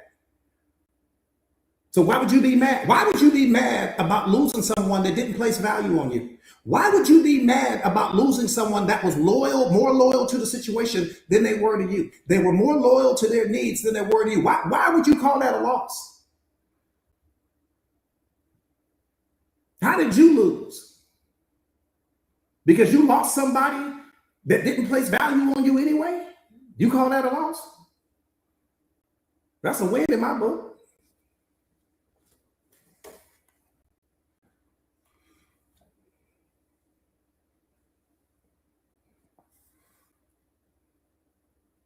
Let me say this to you. The cheating didn't start with sex. Didn't start there. It started with all of the sneaky conversations that you were blind to. And eventually, those sneaky conversations gave your partner the courage to act on their desires. In other words, they have been cheating on you mentally for months. That's what should piss you off. Damn the act, damn the outcome. That person had been cheating on you mentally for months. You walking in the house, they, oh baby, I miss you, and I'm so glad you home, and let's go out to dinner tonight. All the while, they got a whole nother person written space in their mind at that time. Sitting here making love to you. They thinking about the other person that they met and got these secret conversations going on. So really, you don't know what image is in the mind of that person when they doing what they doing with you. The person could be laying there cuddling with you, wishing you was that other person. That's what you should be pissed off about. If I'm gonna be pissed off about anything, I'm like, damn, dog. You've been sitting here entertaining all of this for the last 3 months, 6 months. Finally, you developed the courage to go and act on what you wanted to do. But you've been smiling in my face the whole time. Smiling in my face the whole time. So when you making love to your partner, you don't know what was going through your partner's mind. Yeah, they making love to you, but they thinking about them.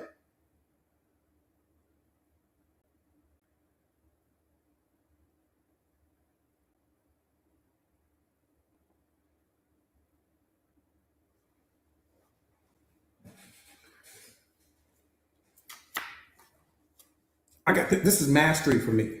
This is mastery for me. This right here, mastery. I'm talking about mastery. So one more time, the cheating did not start with sex. That's the worst part. I would appreciate it if it was just a one night stand. I'd appreciate that. I would still be hurt. Don't get me wrong. I'm gonna still be hurt, still be devastated by that. But I can appreciate that. You know, I got drunk as hell, baby. Before I knew it, boom, I was in the room with somebody. I can appreciate that. That's still bad, but that's not nowhere near as bad as this person that has been flirting with this person at their job, flirting with this person at the gym, flirting at this person that they met. They've been doing this thing going on for months. Because that means that you had already left the relationship emotionally. Mentally and emotionally, you had already checked out of the relationship. Because where was this going to go? Okay, you in a full-blown committed situation with me, but you got something going on with this other person. So where is that going? Where's the ending to that? So mentally and emotionally, your partner had already really checked out. And then before you know it, I'm going to show you the signs that you'll know. They start being short with you. They stop doing certain things for you. Certain things start stopping. Because really they're frustrated in that moment. Really they want to go and be with that person, but they don't know how to do it without you catching them.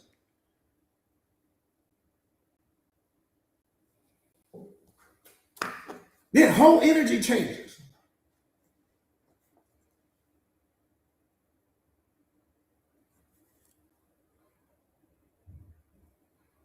If someone of the opposite sex is texting your partner right now and you don't know anything about it, it's because your partner is welcoming that behavior. Let me say that one more time. If someone of the opposite sex is texting your partner right now and you don't know anything about it, It's because your partner is welcoming that behavior. Period. Live right there. Damn all them I'm sorry's. Damn all them I ain't gonna never do it again. Forget about all of that. Give me the energy that you were carrying when you were welcoming that behavior. Let me meet that version of you. Don't give me that baby I'm sorry version of you. Give me the version of you when you had all that courage. Give me the version of you when you had all that confidence. Give me the version of you when you was giggling on the phone. Bring that version of you out, because you got them.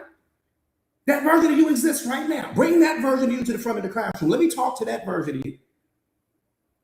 I don't want to talk to the baby I'm sorry version of you. Give me the version of you that gave you all that courage to go and walk in that room and do what you did. I want to meet that version of you. Give me that Motel 6 version of you. Give me that Holiday Inn version of you. That's the one I want to talk to. The one that walked in there when you were sniggling and giggling. Give me that version of you.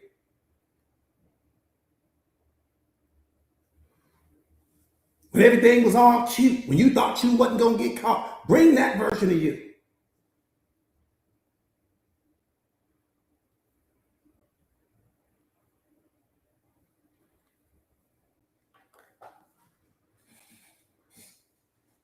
That part right there, Queen, that's the person you want to talk to. Don't talk to, oh, it ain't going to never happen, baby. And you know how I want to talk to that version. I want to meet the version of you that you become when I'm not around, because that's the real you. I'm getting to pretend you. I want to meet the version of you that you become when I'm not there.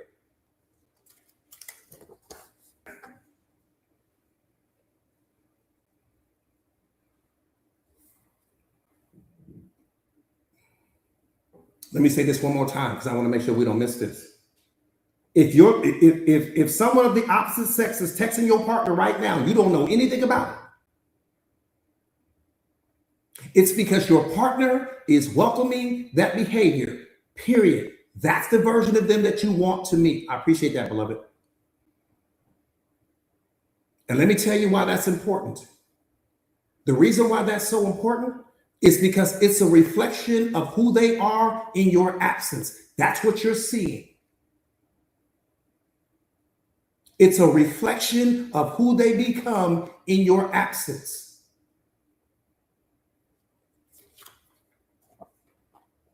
Don't ever get that confused. Let me say this to you. If your loyalty requires effort, you're in the wrong relationship. If your loyalty to your partner requires all this thinking and all this effort and all this strategizing, you not wanting to be in certain environments, you're in the wrong relationship. I appreciate that, beloved.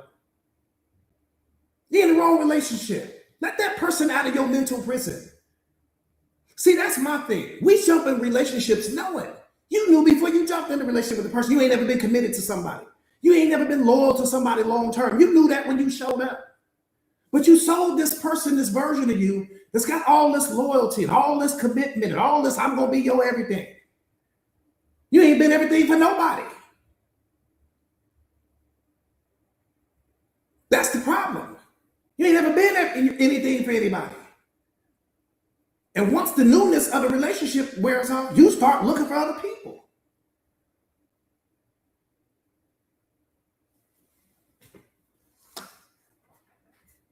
One more time, if your loyalty requires effort, you're in the wrong relationship. That's the number one indicator.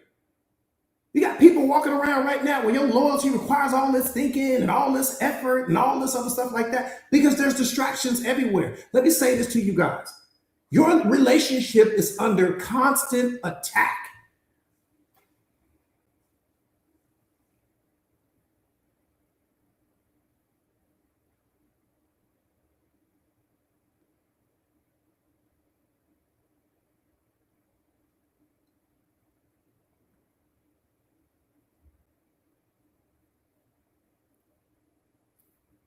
I said your relationship is under constant attack all the time. No matter where your partner goes, there's always some threat to the relationship. The same way you find your partner attractive is the same way other people are going to find your partner attractive. So your relationship is always under attack. What's important is your partner's character. Because loyalty is a reflection of character. Your partner has low character, they're not going to be loyal in that situation. Period. Loyalty is a reflection of character. Nothing else.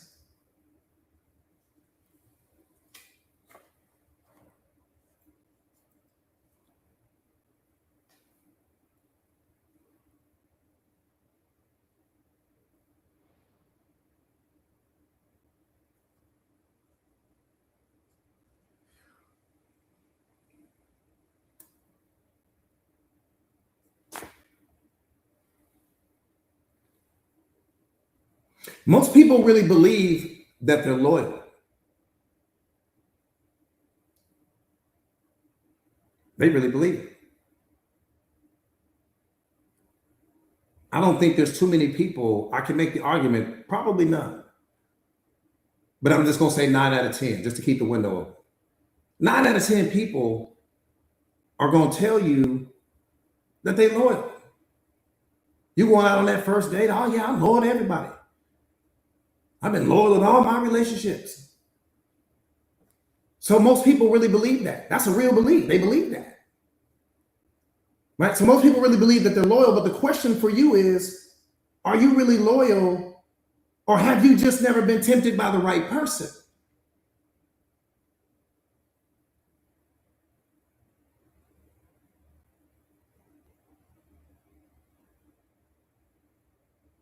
I said, are you really loyal, or have you just never been tempted by the right person?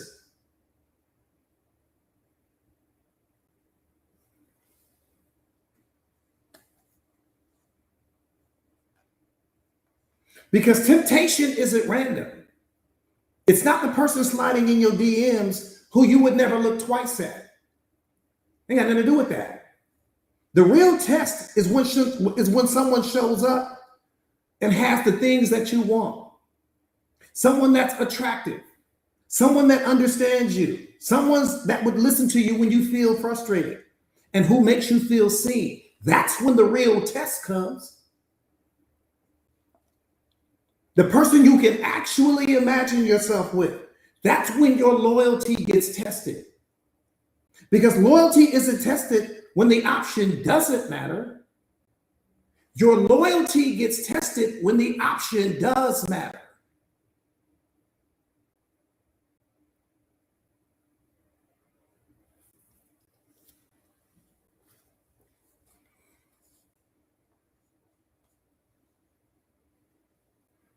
Because a lot of people think they would never cheat, but they've never been in a situation that made it feel real in that moment, where it felt possible, where it felt tempting. And that's why a lot of people shocked themselves, because they thought that they were loyal until someone showed up and made them question it. Loyalty isn't about what you say you would do. It's about what you do when the right situation reveals itself to you. That's when your loyalty is tested. When the right situation reveals itself to you and there's no one watching, your loyalty gets tested when the right situation shows up and you know your partner would never find out.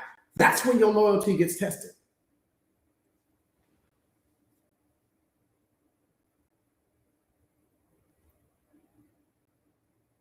I appreciate that, beloved. I got you, Queen. I got you.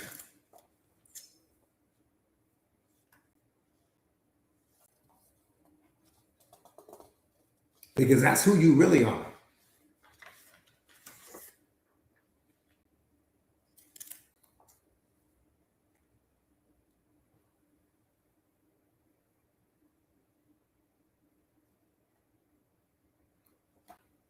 Anytime you make someone feel like they have a chance, that's cheating. Anytime you make someone feel, there's many different forms of cheating. Just making someone feel like they have a chance. When you're in a full-blown committed relationship, that's cheating.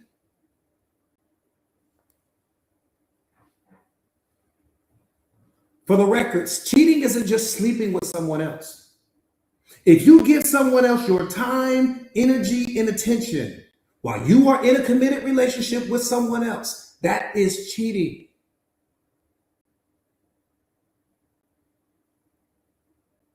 Because what's the point in me being in a relationship with you if you give someone else the same energy you give me? If they get to have access to a version of you that's the same as the access to the version of you that I get to receive, I don't have anything special. That's what makes a relationship special. It's because you give your partner access to a version of you that no one else in the world gets to have access to. But if the man down the street gains the same access to you as I do, I don't have anything special. I can make the argument that he has it better than me because he gets to gain access to the same version of you that I do, but he don't have to wake up with your problems. He don't have to wake up next to your stress. He don't have to wake up next to the days where your childhood trauma shows up. He don't have to deal with any of that. You just give him the 5-star version of you every time you out in the town or you doing whatever it is you doing. I can make the argument that that third person gets the best part of the relationship. You want to keep it real because they don't have to deal with none of the household problems. They don't have to deal with the bills. They don't have to deal with the credit issues. They don't have to deal with what's going on with the finance. They don't have to deal with none of that. They just get the highlight reel version of you. The third person, I can make the argument, gets all of the fruit.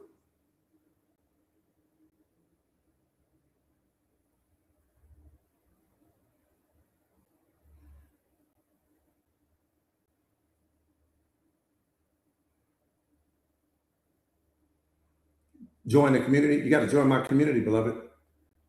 It's going to transform your life. Do me a favor real quick, you guys, and share the live to your stories. If you haven't already done so, share the live. That part right there, Rika, they get the best of everything. Do me a favor, share the live to your stories. If you haven't already done so, let's get the likes up so that we get the medicine out. Yeah, I know, beloved. I'm stepping on toes. I'm trying hard too. Trying to wake people up. We don't understand it. You know what I mean? That third person, I'm telling you right now, the third person, if I'm the third person, shoot.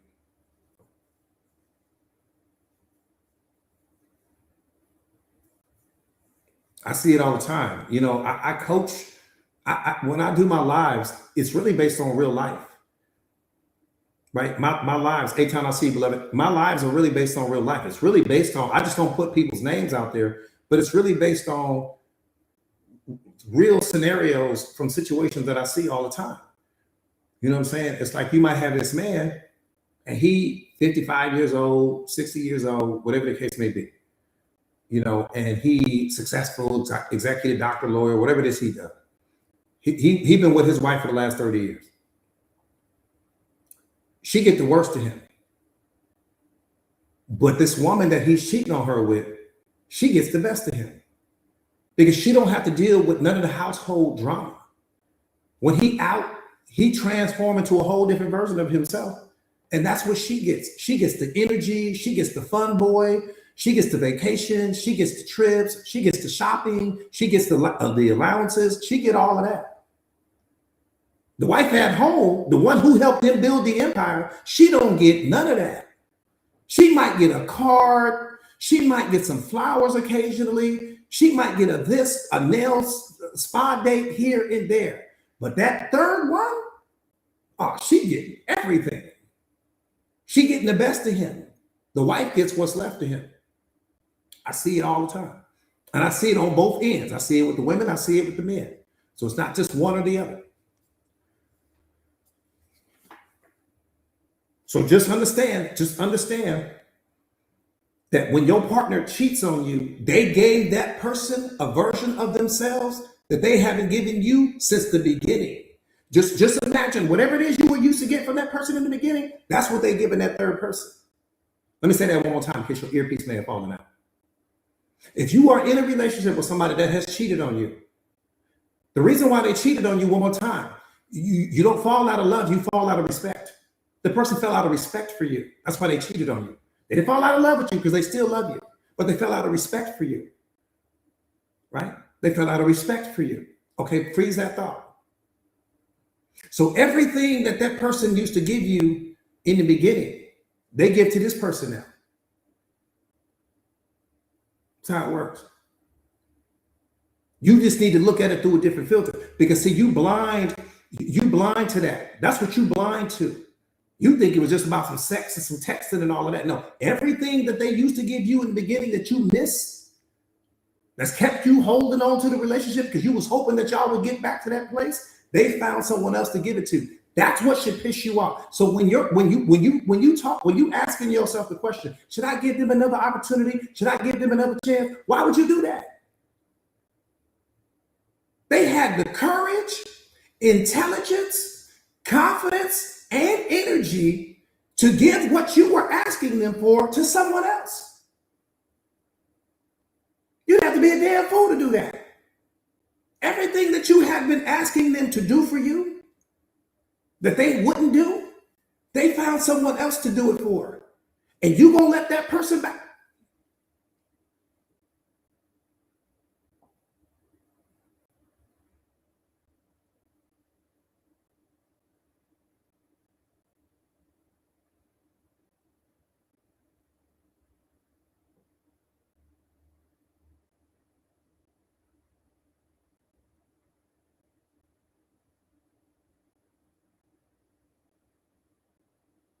Come on, Queen. You sit here, hold on. Y'all done built this life. You got the house. Y'all might have some kids. Y'all got some bills together, right? You didn't merge credit. All this stuff is going on. But they are desensitized to you. They got desensitized to you. That's what happens. That's why we stop placing value on people, because the person has too much access to you. And when you give a person too much access to you, there's nothing wrong with you. Nothing wrong with you at all. You're not broken. You don't need to be fixed. There's nothing wrong with you. They just stop placing value on you. And the reason why they stop placing value on you is because they have too much access to you. That's the truth. That's the hardcore, raw truth. I can make the argument that the number one reason why people are in divorce court right now is because of access. No other reason. Access is the relationship destroyer. You want to know what destroys a relationship? Too much access, because too much access to anything makes us stop appreciating the thing. Let me qualify it, just in case you're struggling with it. I could take you right now, to the most beautiful resort in history. And the first day I show up with you, oh my God, coach, this is off the chain. This is so beautiful. This is so amazing. This is so all of this. You gonna love it.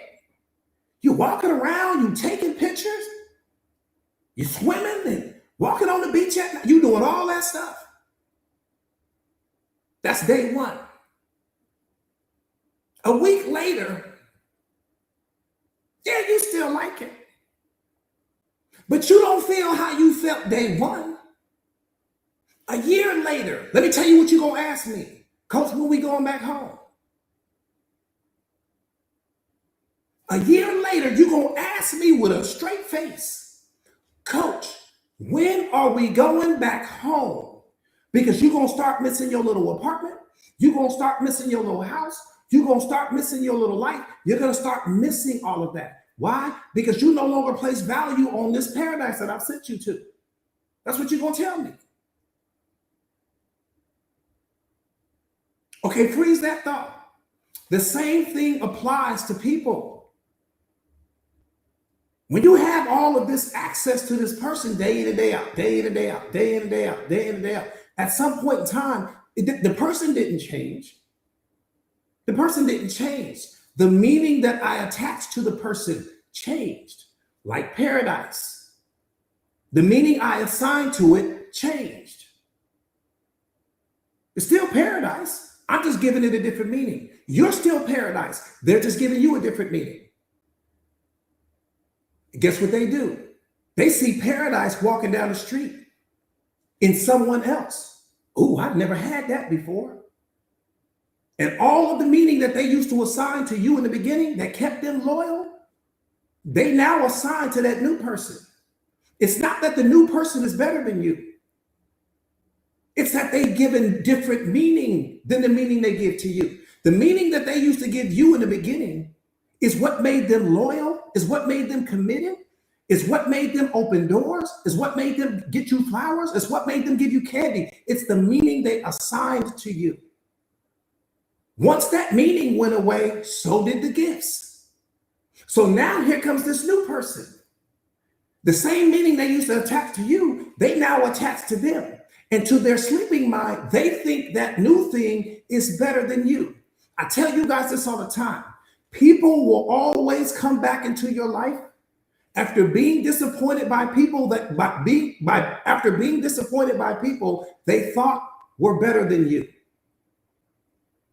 One more time. People will always come back into your life after being disappointed by people they thought were better than you. When that person leaves the relationship, they experience someone else. And when they experience someone else, what they realize is what they had in you was infinitely better than what they found in them. That's why they came back. Because if this new person was better, they would have stayed there. They came back because what they had was already great. Okay, but what changed? Let me tell you what changed. But what changed? I'll tell you what. When I don't have access to you, your value skyrockets in my mind. Too much access to you will kill value. But when I remove access from you, your value skyrockets again. So that breakup that you had, whether that was for a week, 2 weeks, a month, whatever the time period was, your value skyrocketed in the mind of that person. And they started to see you again like they used to see you in the beginning. That's what you need to understand. You didn't change. Only your value did in the mind of that person. Because access destroys value. Why do we value rare things? Because you have limited access to it. That's why you value the Mona Lisa. That's why we value the Hope Diamond. That's why we value Mount Everest. That's why we value paradise, because you have limited access to it. Anytime you have too much access to anything, it destroys value.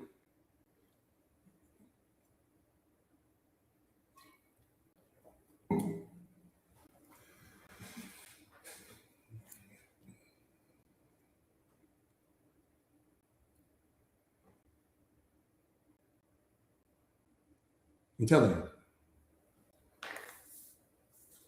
One more time. People will always come back into your life after being disappointed by people they thought were better than you. That's why they came back. Not because the person was better, because if the person was better, they would have stayed. Trust me on when I tell you that. If that person that they went to, that they thought was better than you, that they walked away from you to go be with this person, if they were truly better, they would have stayed with that person. They came back because they realized that what they had was already great. The problem is that they were just assigning the wrong value to you. They had had so much access to you that they had become desensitized to your greatness. And because this person was new, they gave that person the same meaning that they used to give you in the beginning. So it created the illusion in their mind that this person was better, but the person wasn't better. Because guess what they did? They went over there and they learned their patterns. They learned their behaviors. They learned their flaws. They learned their imperfections. And what they realized was, damn, what I already had was the best. But they wouldn't have never understood that had they not went and tried. So they tried it, only to realize that you were the best thing that they had. And they came back.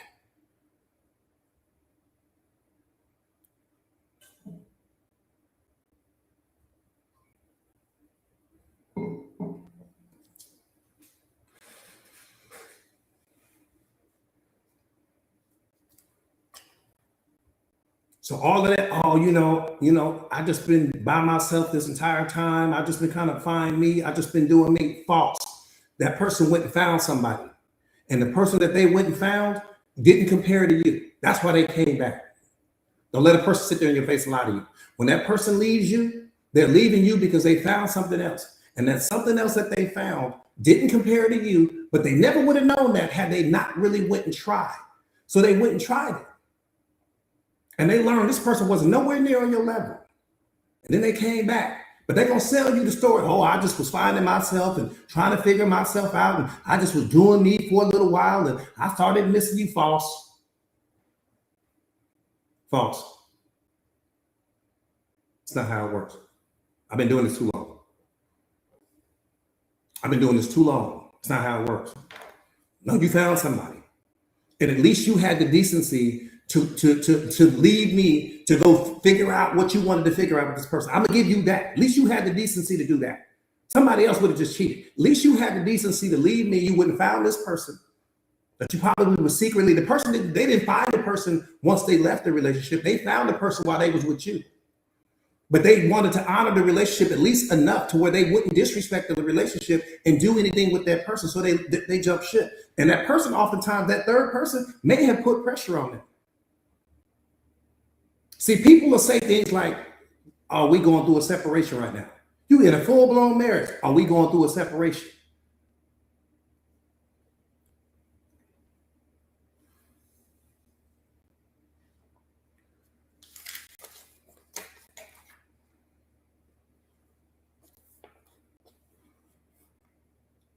That part right there.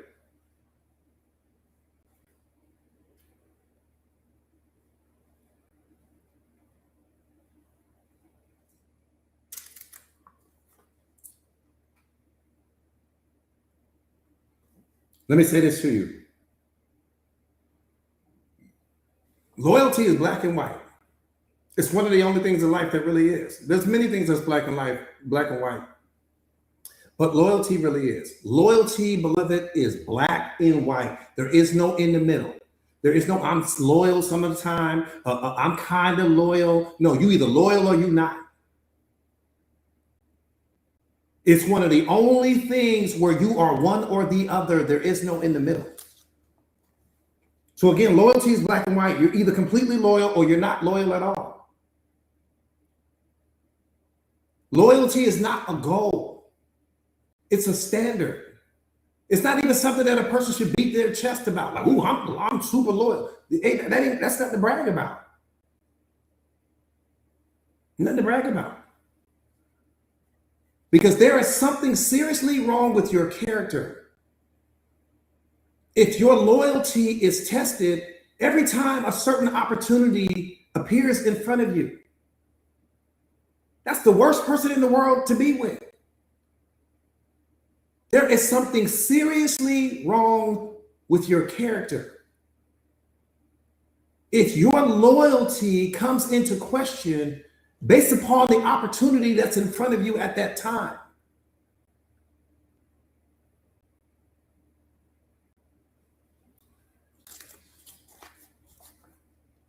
Let's get the lights up, you guys, so that we get the medicine out. Let's get the lights up. Let's go, you guys, so that we get the lights out. Do me a favor real quick and share the live to your stories if you haven't already done so.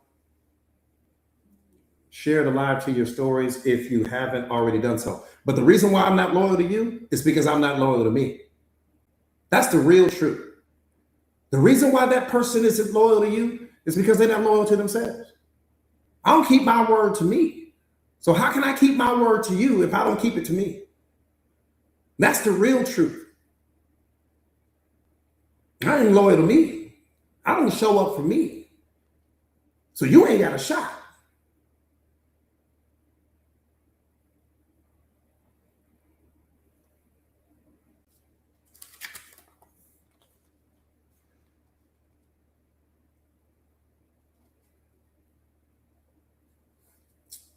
Let me say this to you. I'm getting ready to shatter your illusions right now. Shatter. Brianna, what's up, beloved? I'm getting ready to shatter all of your relationship illusions right now. So put your seatbelt on. I don't want you to say, oh, coach, you went too fast on that one. Put your seatbelt on. Just brace yourself real quick. Just hold on to something. Grab something. I'm getting ready to shatter all your relationship illusions right now.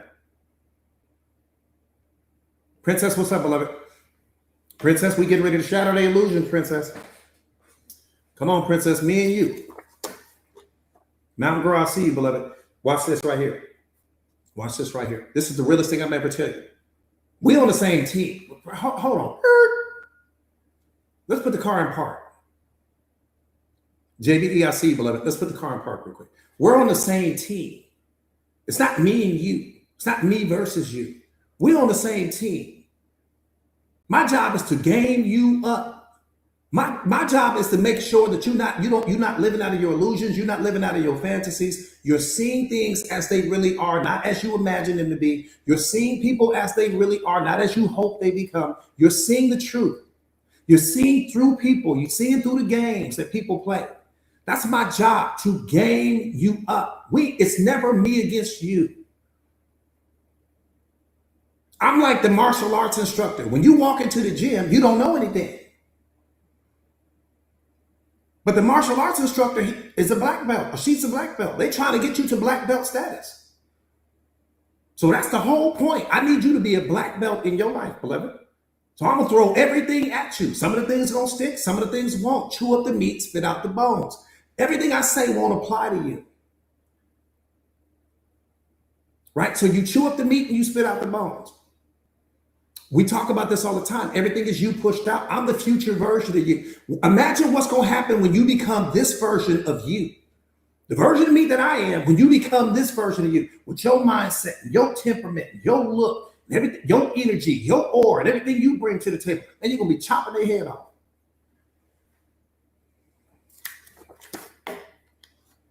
That's my job, to make sure that people can't touch you, they can't guard you. All right, here we go. Again, here we go. It's going to shatter all your illusions right here. Come on, Queen. Watch this, beloved.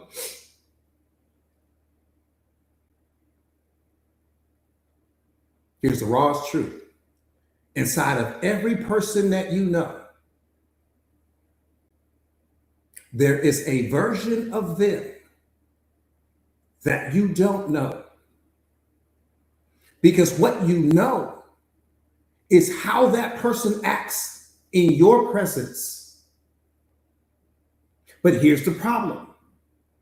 All of your faith, all of your trust, all of the belief that you have with respect to the relationship is based upon who they are when they're around you.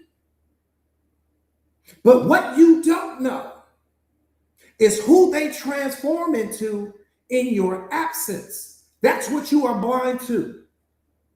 And that's where all of the drama lives. So 100, watch this now. You mean to tell me with a straight face that 100% of your trust, 100% of your belief, 100% of your faith is all predicated on who that person becomes when they're around you?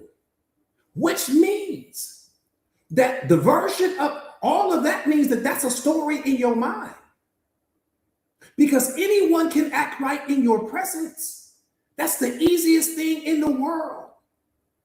Acting right in your presence is like drinking water. Who I become in your absence is where the truth lives. So you got people walking around. You're in a full-blown relationship, but all of your trust, all of your faith, all of your belief in your partner is only coming from who they are when they're around you. That's only 50% of the equation. Where the danger lives, where the drama lives, is who they are when they're not around you. You have no data there. I'm talking about you ain't got nothing. The only thing you have is what they tell you. That's all you got. And I can make the argument that who they are when you're not around, you need your belief built on that. You need your trust built on that. You need your faith built on that, not on who they are. I don't even give it. Listen to what I'm saying to you. I would trade all of what you are in my presence to just have a glimpse of who you become in my absence.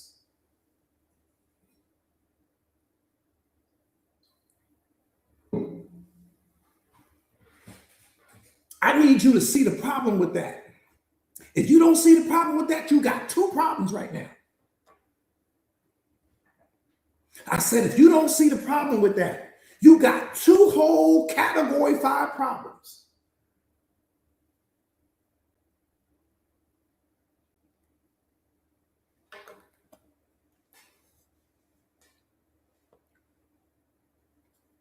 What's up, Kev? Think about what I'm saying, beloved. Let's walk through this one. Let's walk through this. Again, we on the same team. Let's walk through this. Think about what I'm saying. Your whole foundation of your relationship is based on trust, faith, loyalty, commitment, belief. Wonderful. But all of that's coming from who they are when they're around you. But that's the easiest thing to pull off. It's easy to get you to believe in me when I'm around you because I'm just doing all the right things. It's easy for you to have faith in me because I'm around you, I'm doing all the right things. All that's easy. That's why so many people are in divorce court, because we don't look at it through this filter. You ain't never looked at it like that. I know you haven't, and I don't even know your name. You got a whole other equation that's infinitely more important than the one you built your foundation on. Your foundation, your entire foundation for your relationship is predicated on who your partner is when they're around you, because you never thought to look at it any other way.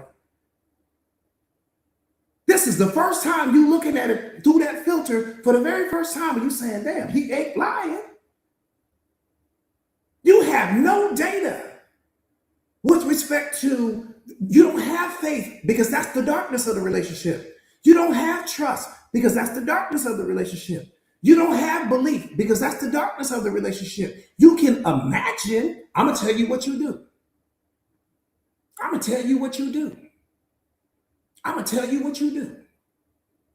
What you're doing is you're taking who they are in your presence and you assume, let's double down on that word, and you assume that the same person that they are in your presence is who they are in your absence. That's the illusion that we sell ourselves. That's why when that person cheats on you, it devastates you because you didn't see it coming. It rocks the hell out of you because you didn't see it coming. So you got all of these people. We merging credit. We having babies. We building houses. We're starting businesses. We're doing all of this stuff because of a belief system that I built based upon who you are in my presence. Never realizing and understanding that that's not the foundation that's important. The foundation that's important is the one that I'm blind to. Because who you become, one more time, inside of every person that you know, there's a version of them that you don't know. There's a version of them that you haven't met yet. That's the threat to your relationship. Not the version of them. The version of them that cheated on you is not the version of them that you wake up next to every day. The version of them that cheated on you is that version of them that you haven't met yet. The version of them that only their boys know about or only their girls know about, that's who cheated on you. And when you accept that person back into your life, just understand you're not accepting the person that wakes up next to you. You accepting that person that's hiding in the closet of their mindset.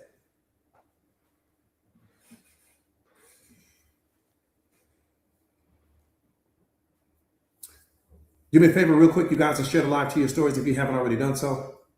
Let's get the likes up, you guys, so that we can get the medicine out to the world. Let's get the likes up so that we can get the medicine. Lynetta, we shattering all illusions. If you think about what I'm saying, that's why self-awareness, you said, Castro, you said not to take them back. What's changed? $1 billion question deserves $1 billion answer. What has changed? If you're going to take them back, wonderful. What's changed? The apology? What changed? Deborah, what's up, beloved? So good to see you. What changed specifically? I'm sorry is not change. So if you're going to take that person back, Cash, the $1 billion question again deserves a $1 billion answer. What has changed? They still the same person?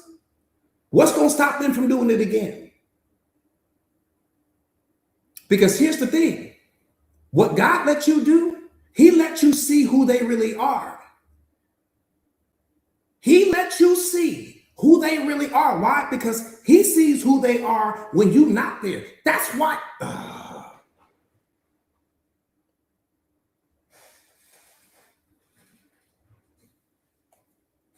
That's why your relationship with him is so important, beloved. Your relationship with him is so important because he watching your six. He gonna expose that person for you. That's why your relationship with him has to be 5-star. Because he see who that person is when you are not there.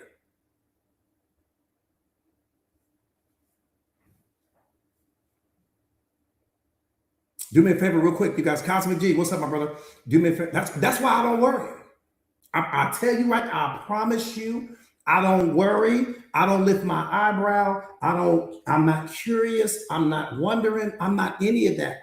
Because whatever you're going to do it anyway. All that worry I put on my body, all that stress I put on my body, all that anxiety I put on my body, trying to figure out what you might do. The moment that I start having them thoughts, it's time for me to leave the relationship.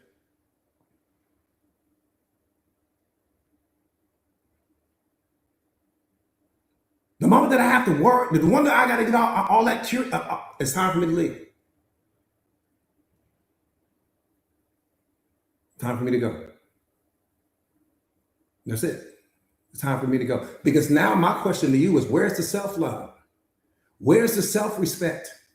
Where's the self-work? See, we holler all that stuff and everything is going the way we need it to go. We in the mirror talking about all these affirmations and you sitting at the table with your girls talking about how much you love yourself, all of that. That stuff doesn't get tested until moments like this. So where's that self-love? Where's that self-respect? Where's that self-worth? When you sitting here and your partner got you feeling all this insecurity, all this anxiety, because you know they moving in a way, you may not be able to put your finger on how they moving and what they're doing, but you know something's going wrong. Your intuition is going off like a 5-alarm fire telling you something ain't right here.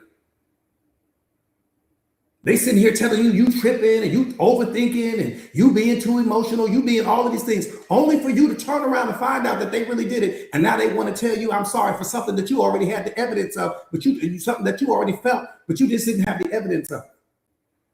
And that's what you getting ready to take back?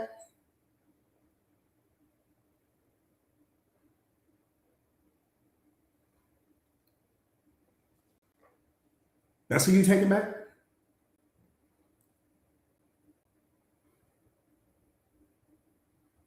I'm not saying don't. See, I tell you guys this all the time. Y'all may have forgotten. Yeah, come on, Jessica. What changed, beloved? What changed? See, remember, we talked about this a long time ago.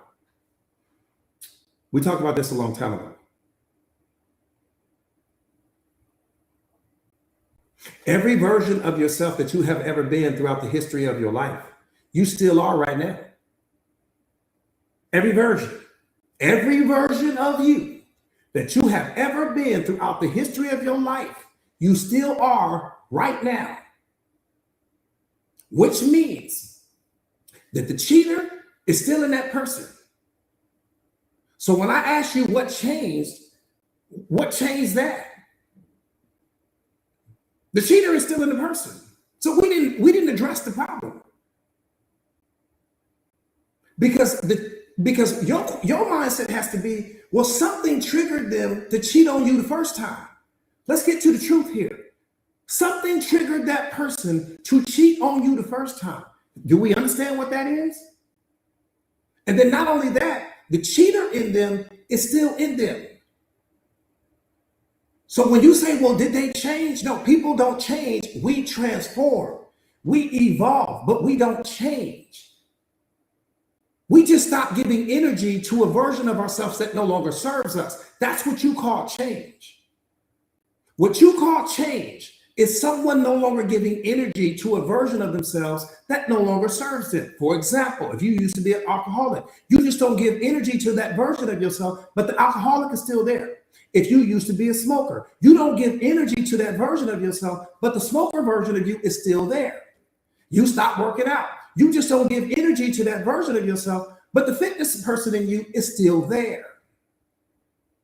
So when you think about, okay, I'm going to bring this person back into my life, okay, wonderful, that's what you want to do, but the cheater is still there.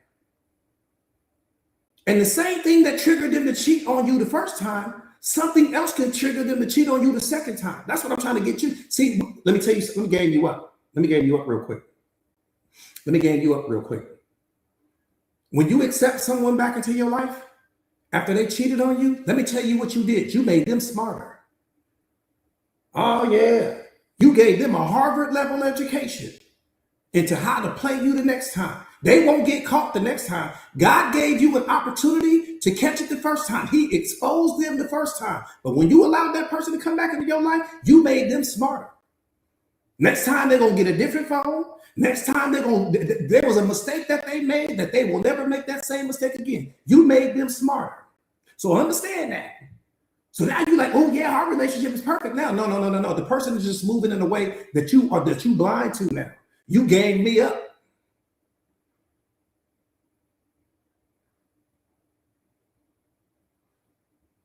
That's what you did. You just made me smarter. Ain't nothing changed. I just got smarter. Because let me tell you what you're gonna do. Because you're gonna be emotional, you're gonna be speaking from your emotion, and you're gonna tell that person all of the ways that you found them. See, I had been looking at this, and I knew that, and I knew this, and I was watching when you were doing it. You just gave them up. You gave them a world-class education into how you caught them. You won't get to say that next time. The God is gonna say the second time is on you. The first time is on them. The second time is on you. Fool me once.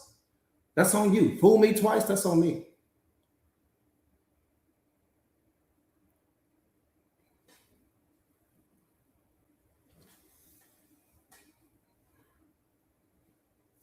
I'll tell you, now let me say this in fairness to the truth. Fairness to the truth.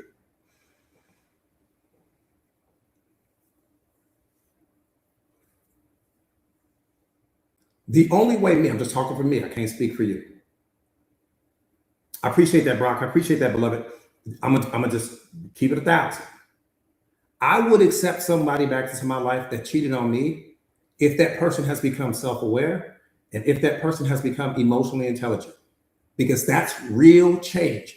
Some of you guys that have been rocking with me for the last year, the Lynettas and the Cefes and the Monicas and the Brocks and the Reds and the Queens and the Paulinas and the Sandras. You're not the same person, beloved.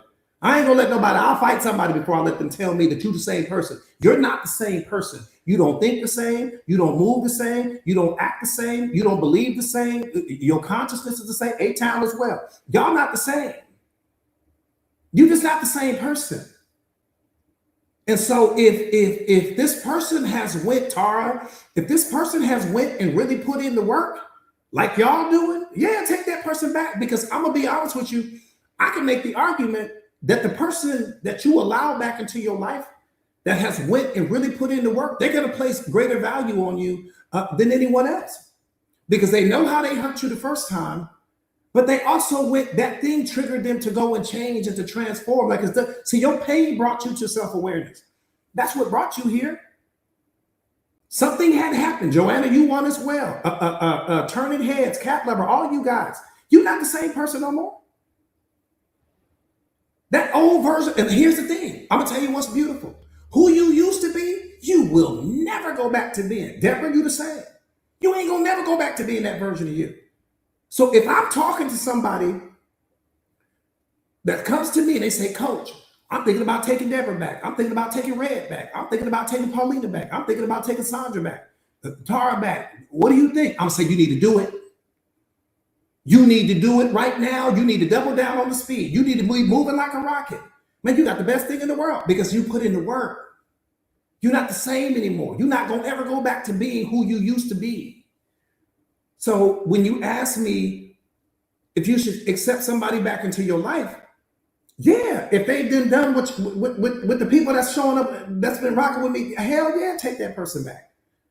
But if they haven't done any work, uh, they ain't studied nothing, they ain't learned nothing new, they just apologizing for their behavior, then what has changed? Valerie, you know what I'm talking about? Ain't no turning back. Valerie ain't gonna never go back to being who she used to be. It'll just never happen. It ain't gonna never happen. It'll just never happen. It will literally humanly impossible. That's what I'm saying. So I'm so far removed from who I used to be. I don't even know what that version of me looks like anymore. I just don't. I just don't. And here's the thing: externally, you're gonna look the same. We don't understand that when it comes to self-awareness. When it comes to self-awareness, externally, you look the same. Yeah, you might be a little bit more fit. You might have picked up a pound, dropped a pound, but you still look the same externally. But mentally, spiritually, and emotionally, you transform.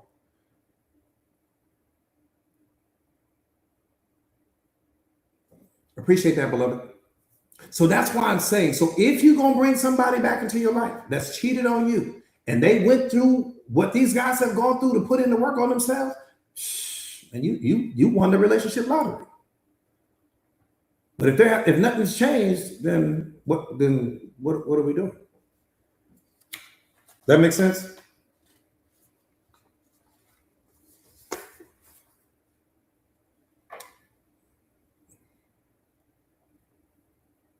Yeah, Red, not even the same. It's just not the same. How many of you guys, be honest right now? Let me see. Let's turn the honesty up real quick. Yeah, Sandra ain't the same no more. She. I mean, some of you guys have made. I'm ridiculously proud of you because of just the growth. Right, the growth is mind blowing. Just to see, you're just not the same person, and that's the most beautiful thing. You're just not the same. All of the best and most beautiful ways. Type me in the comments. Just have a truth moment real quick.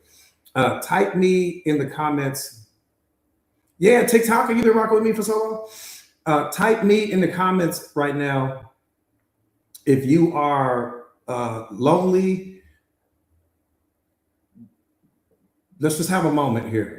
Type me in the comments right now if you just kind of feeling lonely right now, like you just kind of feeling with respect to your life and what's going on with it. Rich, I see you. Again, we're just having a truth moment. This is a judgment-free zone. It's not. This is a judgment-free zone. This is a judgment-free zone. A-Town, I see you. I like that, A-Town. I like that, A-Town. Okay, Chosen, I see you. Okay, let me say this. Again, judgment-free zone. Right? We just fireside chat. We just having a fireside chat. Oh, Deb, you caught it. Ooh, look at that. Look at Deb. I love that. Deb, she's so lethal. Man, she's so strong right now. She might be able to go to the gym, bench 500 pounds right now. I'm talking about just to see how you see her strength just in her energy, in her aura, through her words. It's one of the most beautiful things in the world to see. Just when you can see strength in a person, you can feel it, right? It's such a beautiful thing. It's such a beautiful thing to see. It's such a beautiful thing to see. I'm talking about strong. You know, it's a beautiful, beautiful, beautiful thing to see. It's beautiful. Let me give you guys something real quick. For the people that said that they kind of feeling lonely right now.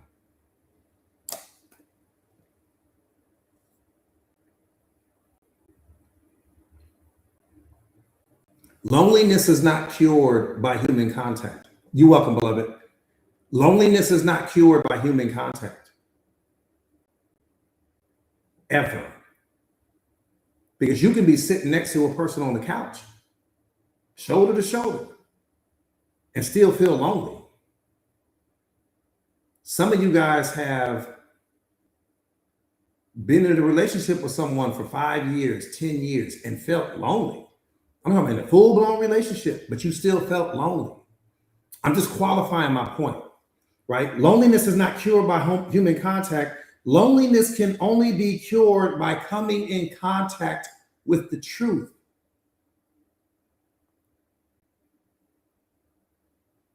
And the truth is, the only reason why you feel lonely is because you are disconnected from your divine essence.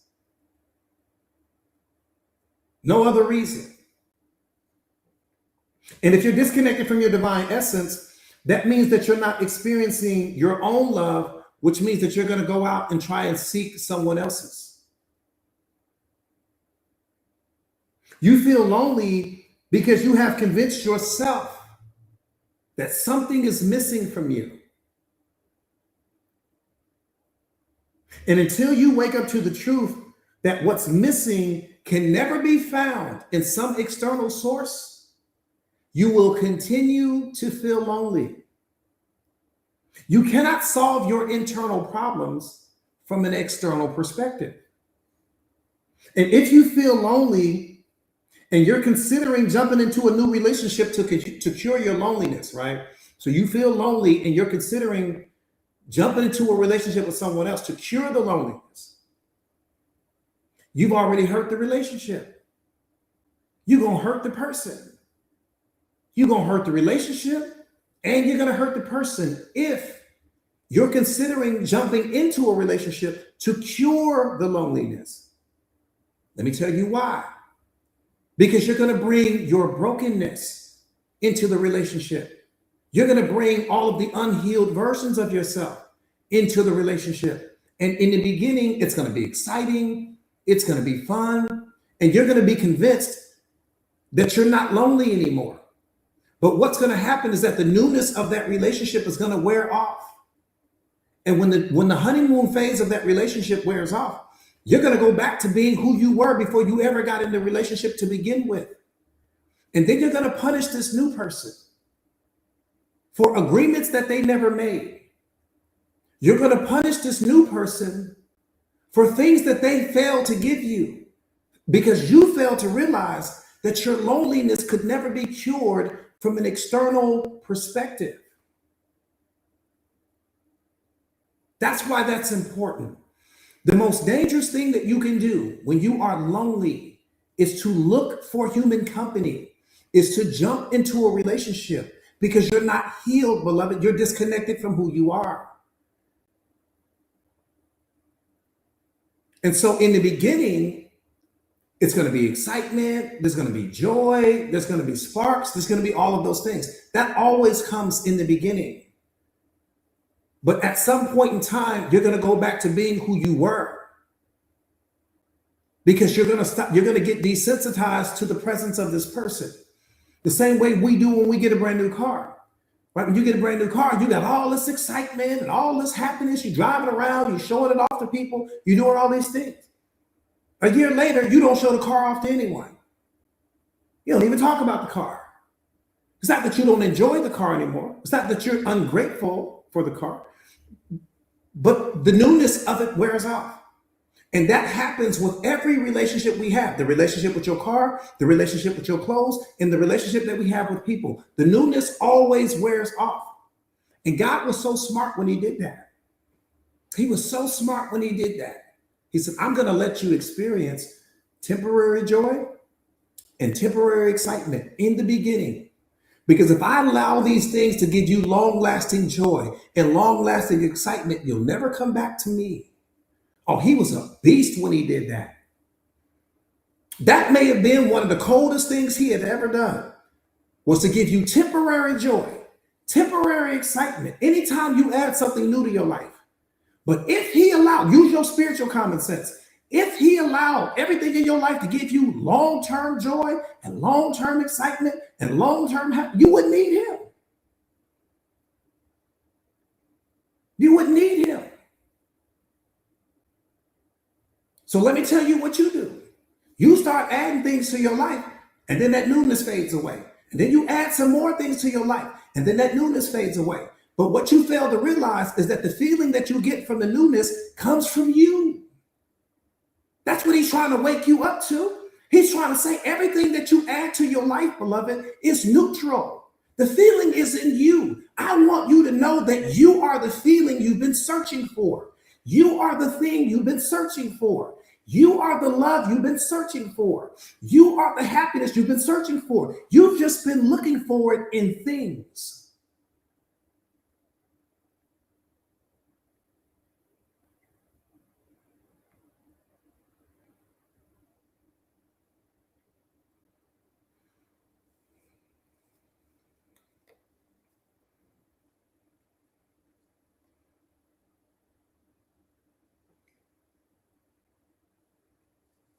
How many of you guys fully understand it? Don't let your ego answer that question, please. If you don't understand it, make me break it down 1,000 different ways until you get it.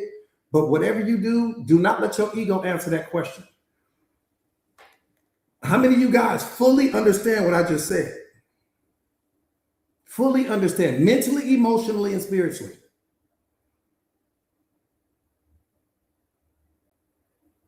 BB, I see you, beloved. Rika, I know you got it. Queen, I know you got it.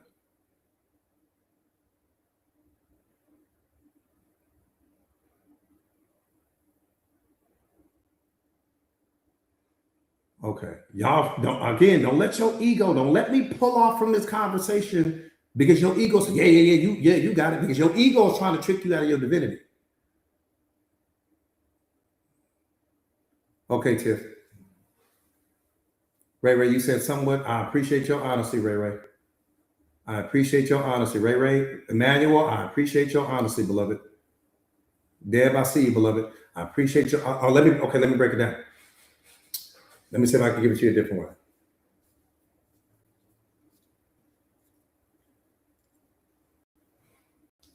Okay. So everything you add to your life is actually neutral. It doesn't have emotions. It doesn't have feelings. It doesn't have any of that. It doesn't have anything. It doesn't come with anything. If you think about a car doesn't come with feelings. It doesn't come with emotions. If you think about money doesn't come with feelings. It doesn't come with emotions. If you think about a house, clothes, jewelry, they don't come with feelings or emotions. Okay, we can all agree with that. So if that's the case, then where do the feelings and emotions come from? They come from you. What this thing is doing is it's giving you permission to unlock what's already inside of you. And that's what God is trying to tell you.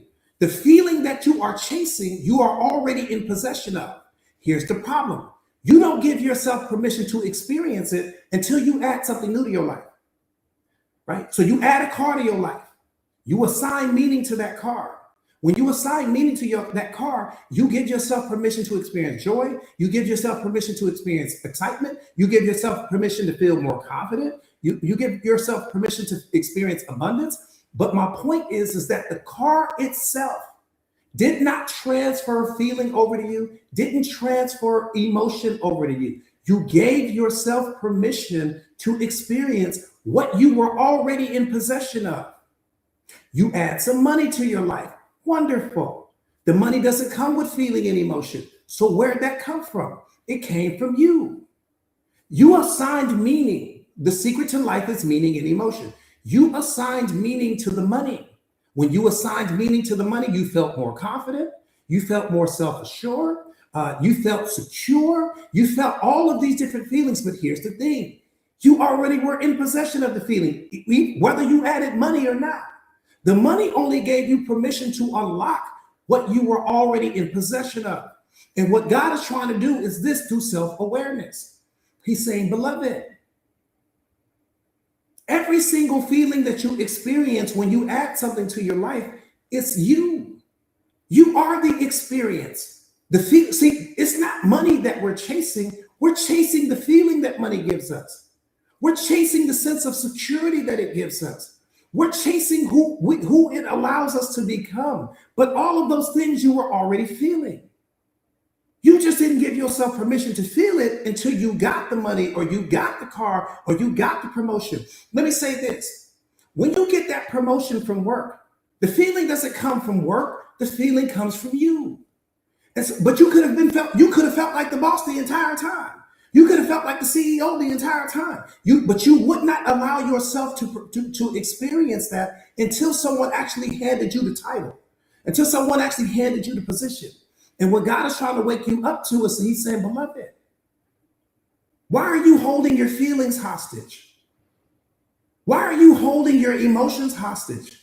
Why are you holding your vibrational frequency hostage? You do realize that you don't have to wait to add things to your life to experience what you already are. But you've been programmed and conditioned to believe that you can't experience that until you add something new.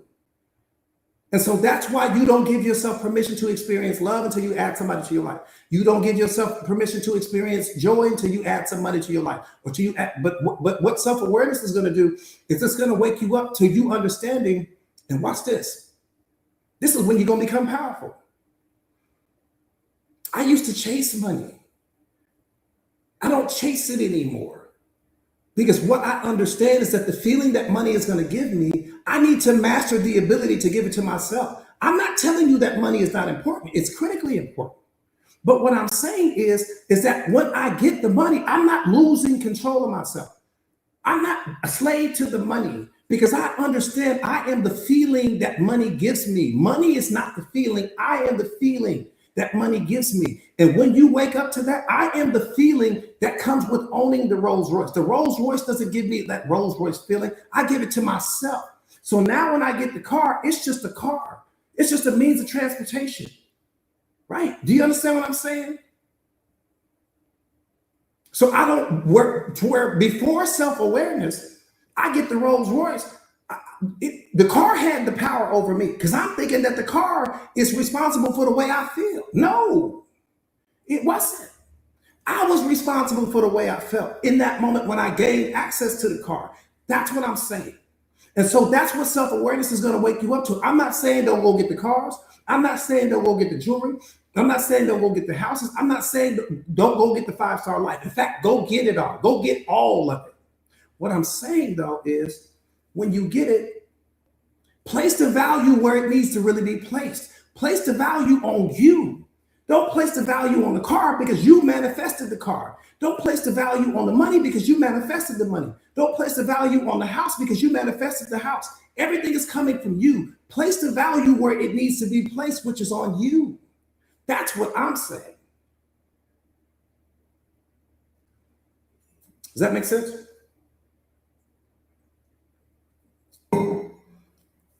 For the people who didn't get it, hopefully you got it.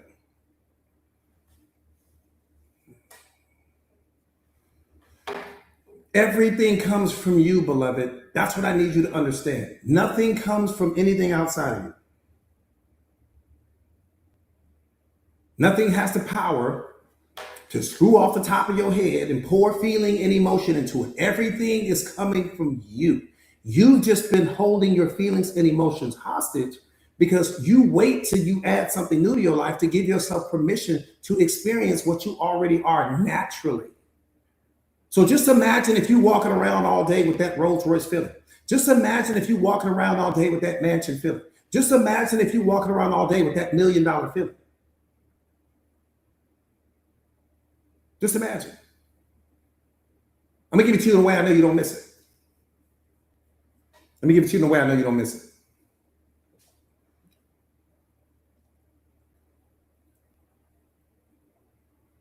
I want you to imagine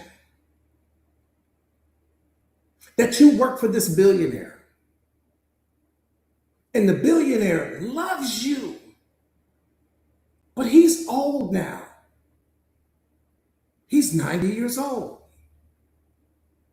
and he doesn't have any children, no nieces, no nephews. He's got a fortune, but he doesn't have anyone to leave it to. And you come over every day and you take care of the billionaire and you run little errands for him and you do all these things because he's bedridden. And so the billionaire says to you, I don't have anyone to leave my fortune to. So I want to leave you a little something. And of course, you got all this humility. You're like, no, that's okay. I just enjoy doing what I do. I don't need anything extra. He says, no, no, no, no, no. I want to hand me my checkbook there. So you walk over and you get the check off the nightstand and you hand it to him. And he writes a check. And he gives you a check for $10 million. He tears it off, hands it to you. He tells you, this is your last day of work. Go and enjoy your life. And so you do. And you grab all your things. And he tells you, go to the bank and deposit the check. You say, okay. You head to the bank. You're waiting in line. You get to the bank, it's like 3 o'clock in the afternoon. There's like 5 people in front of you. You're just waiting in line. You're so excited. So you finally make it to the teller. And when you make it to the front of the line, the teller tells you, based upon the size of the check, we're going to have to put a hold on it. But before we can place a hold on it, let me go and call and verify to make sure that the funds are there. Because you only got a couple thousand in your account. So you say, okay. The teller walks away. She's been gone for a while. She finally comes back. She's wearing a huge smile on her face. She says, I called the other bank and the funds are available. But based upon the amount of money that you have in your account right now, we're going to have to place a 30-day hold based upon the size of the check. You say, okay. So you walk out of the bank because you know in 30 days, you're going to have $10 million sitting in your bank. So you walk out of that bank, I'm talking about your energy is beaming. You ain't got to work no more. You got $10 million coming in the next 30 days. Let me tell you what you're going to be doing. You going house shopping. You're going to be online looking at all these different clothes. You're going to be on Amazon. Your Amazon cart going to be full. You're going to be moved. You're going to be going to all these open houses. You're going to be looking at the life that's getting ready to come. Energy vibrating at the highest frequency. You're not entertaining your problems. You're not entertaining what's wrong with your life. You ain't focused on who don't love you. That's how you move it. Now watch this. You ain't got to die. When you walked out of that bank, you didn't walk out with money. You walked out knowing that money is on the way. That's what God is saying. He's saying, beloved, listen, when you pray to me, stop calling me and trying to figure out what's going on. Stop questioning whether or not it's coming. Stop focusing on what's missing from your life. Stop focusing on what's not there. Because when you walked out of that bank, you didn't know that the money was going to be there, but there was a certain security that was coming. There was a certain energy that you had. But you don't move that way when it comes to God. We'll pray to him, but then you got all this anxiety. We'll pray to him, but then you got all this fear. We'll pray to him, but then you got all this doubt. But you wouldn't do that if you was dealing with the bank. And that's what I'm saying. That's why we don't manifest the life that we want, because we're too focused on the life that we don't want.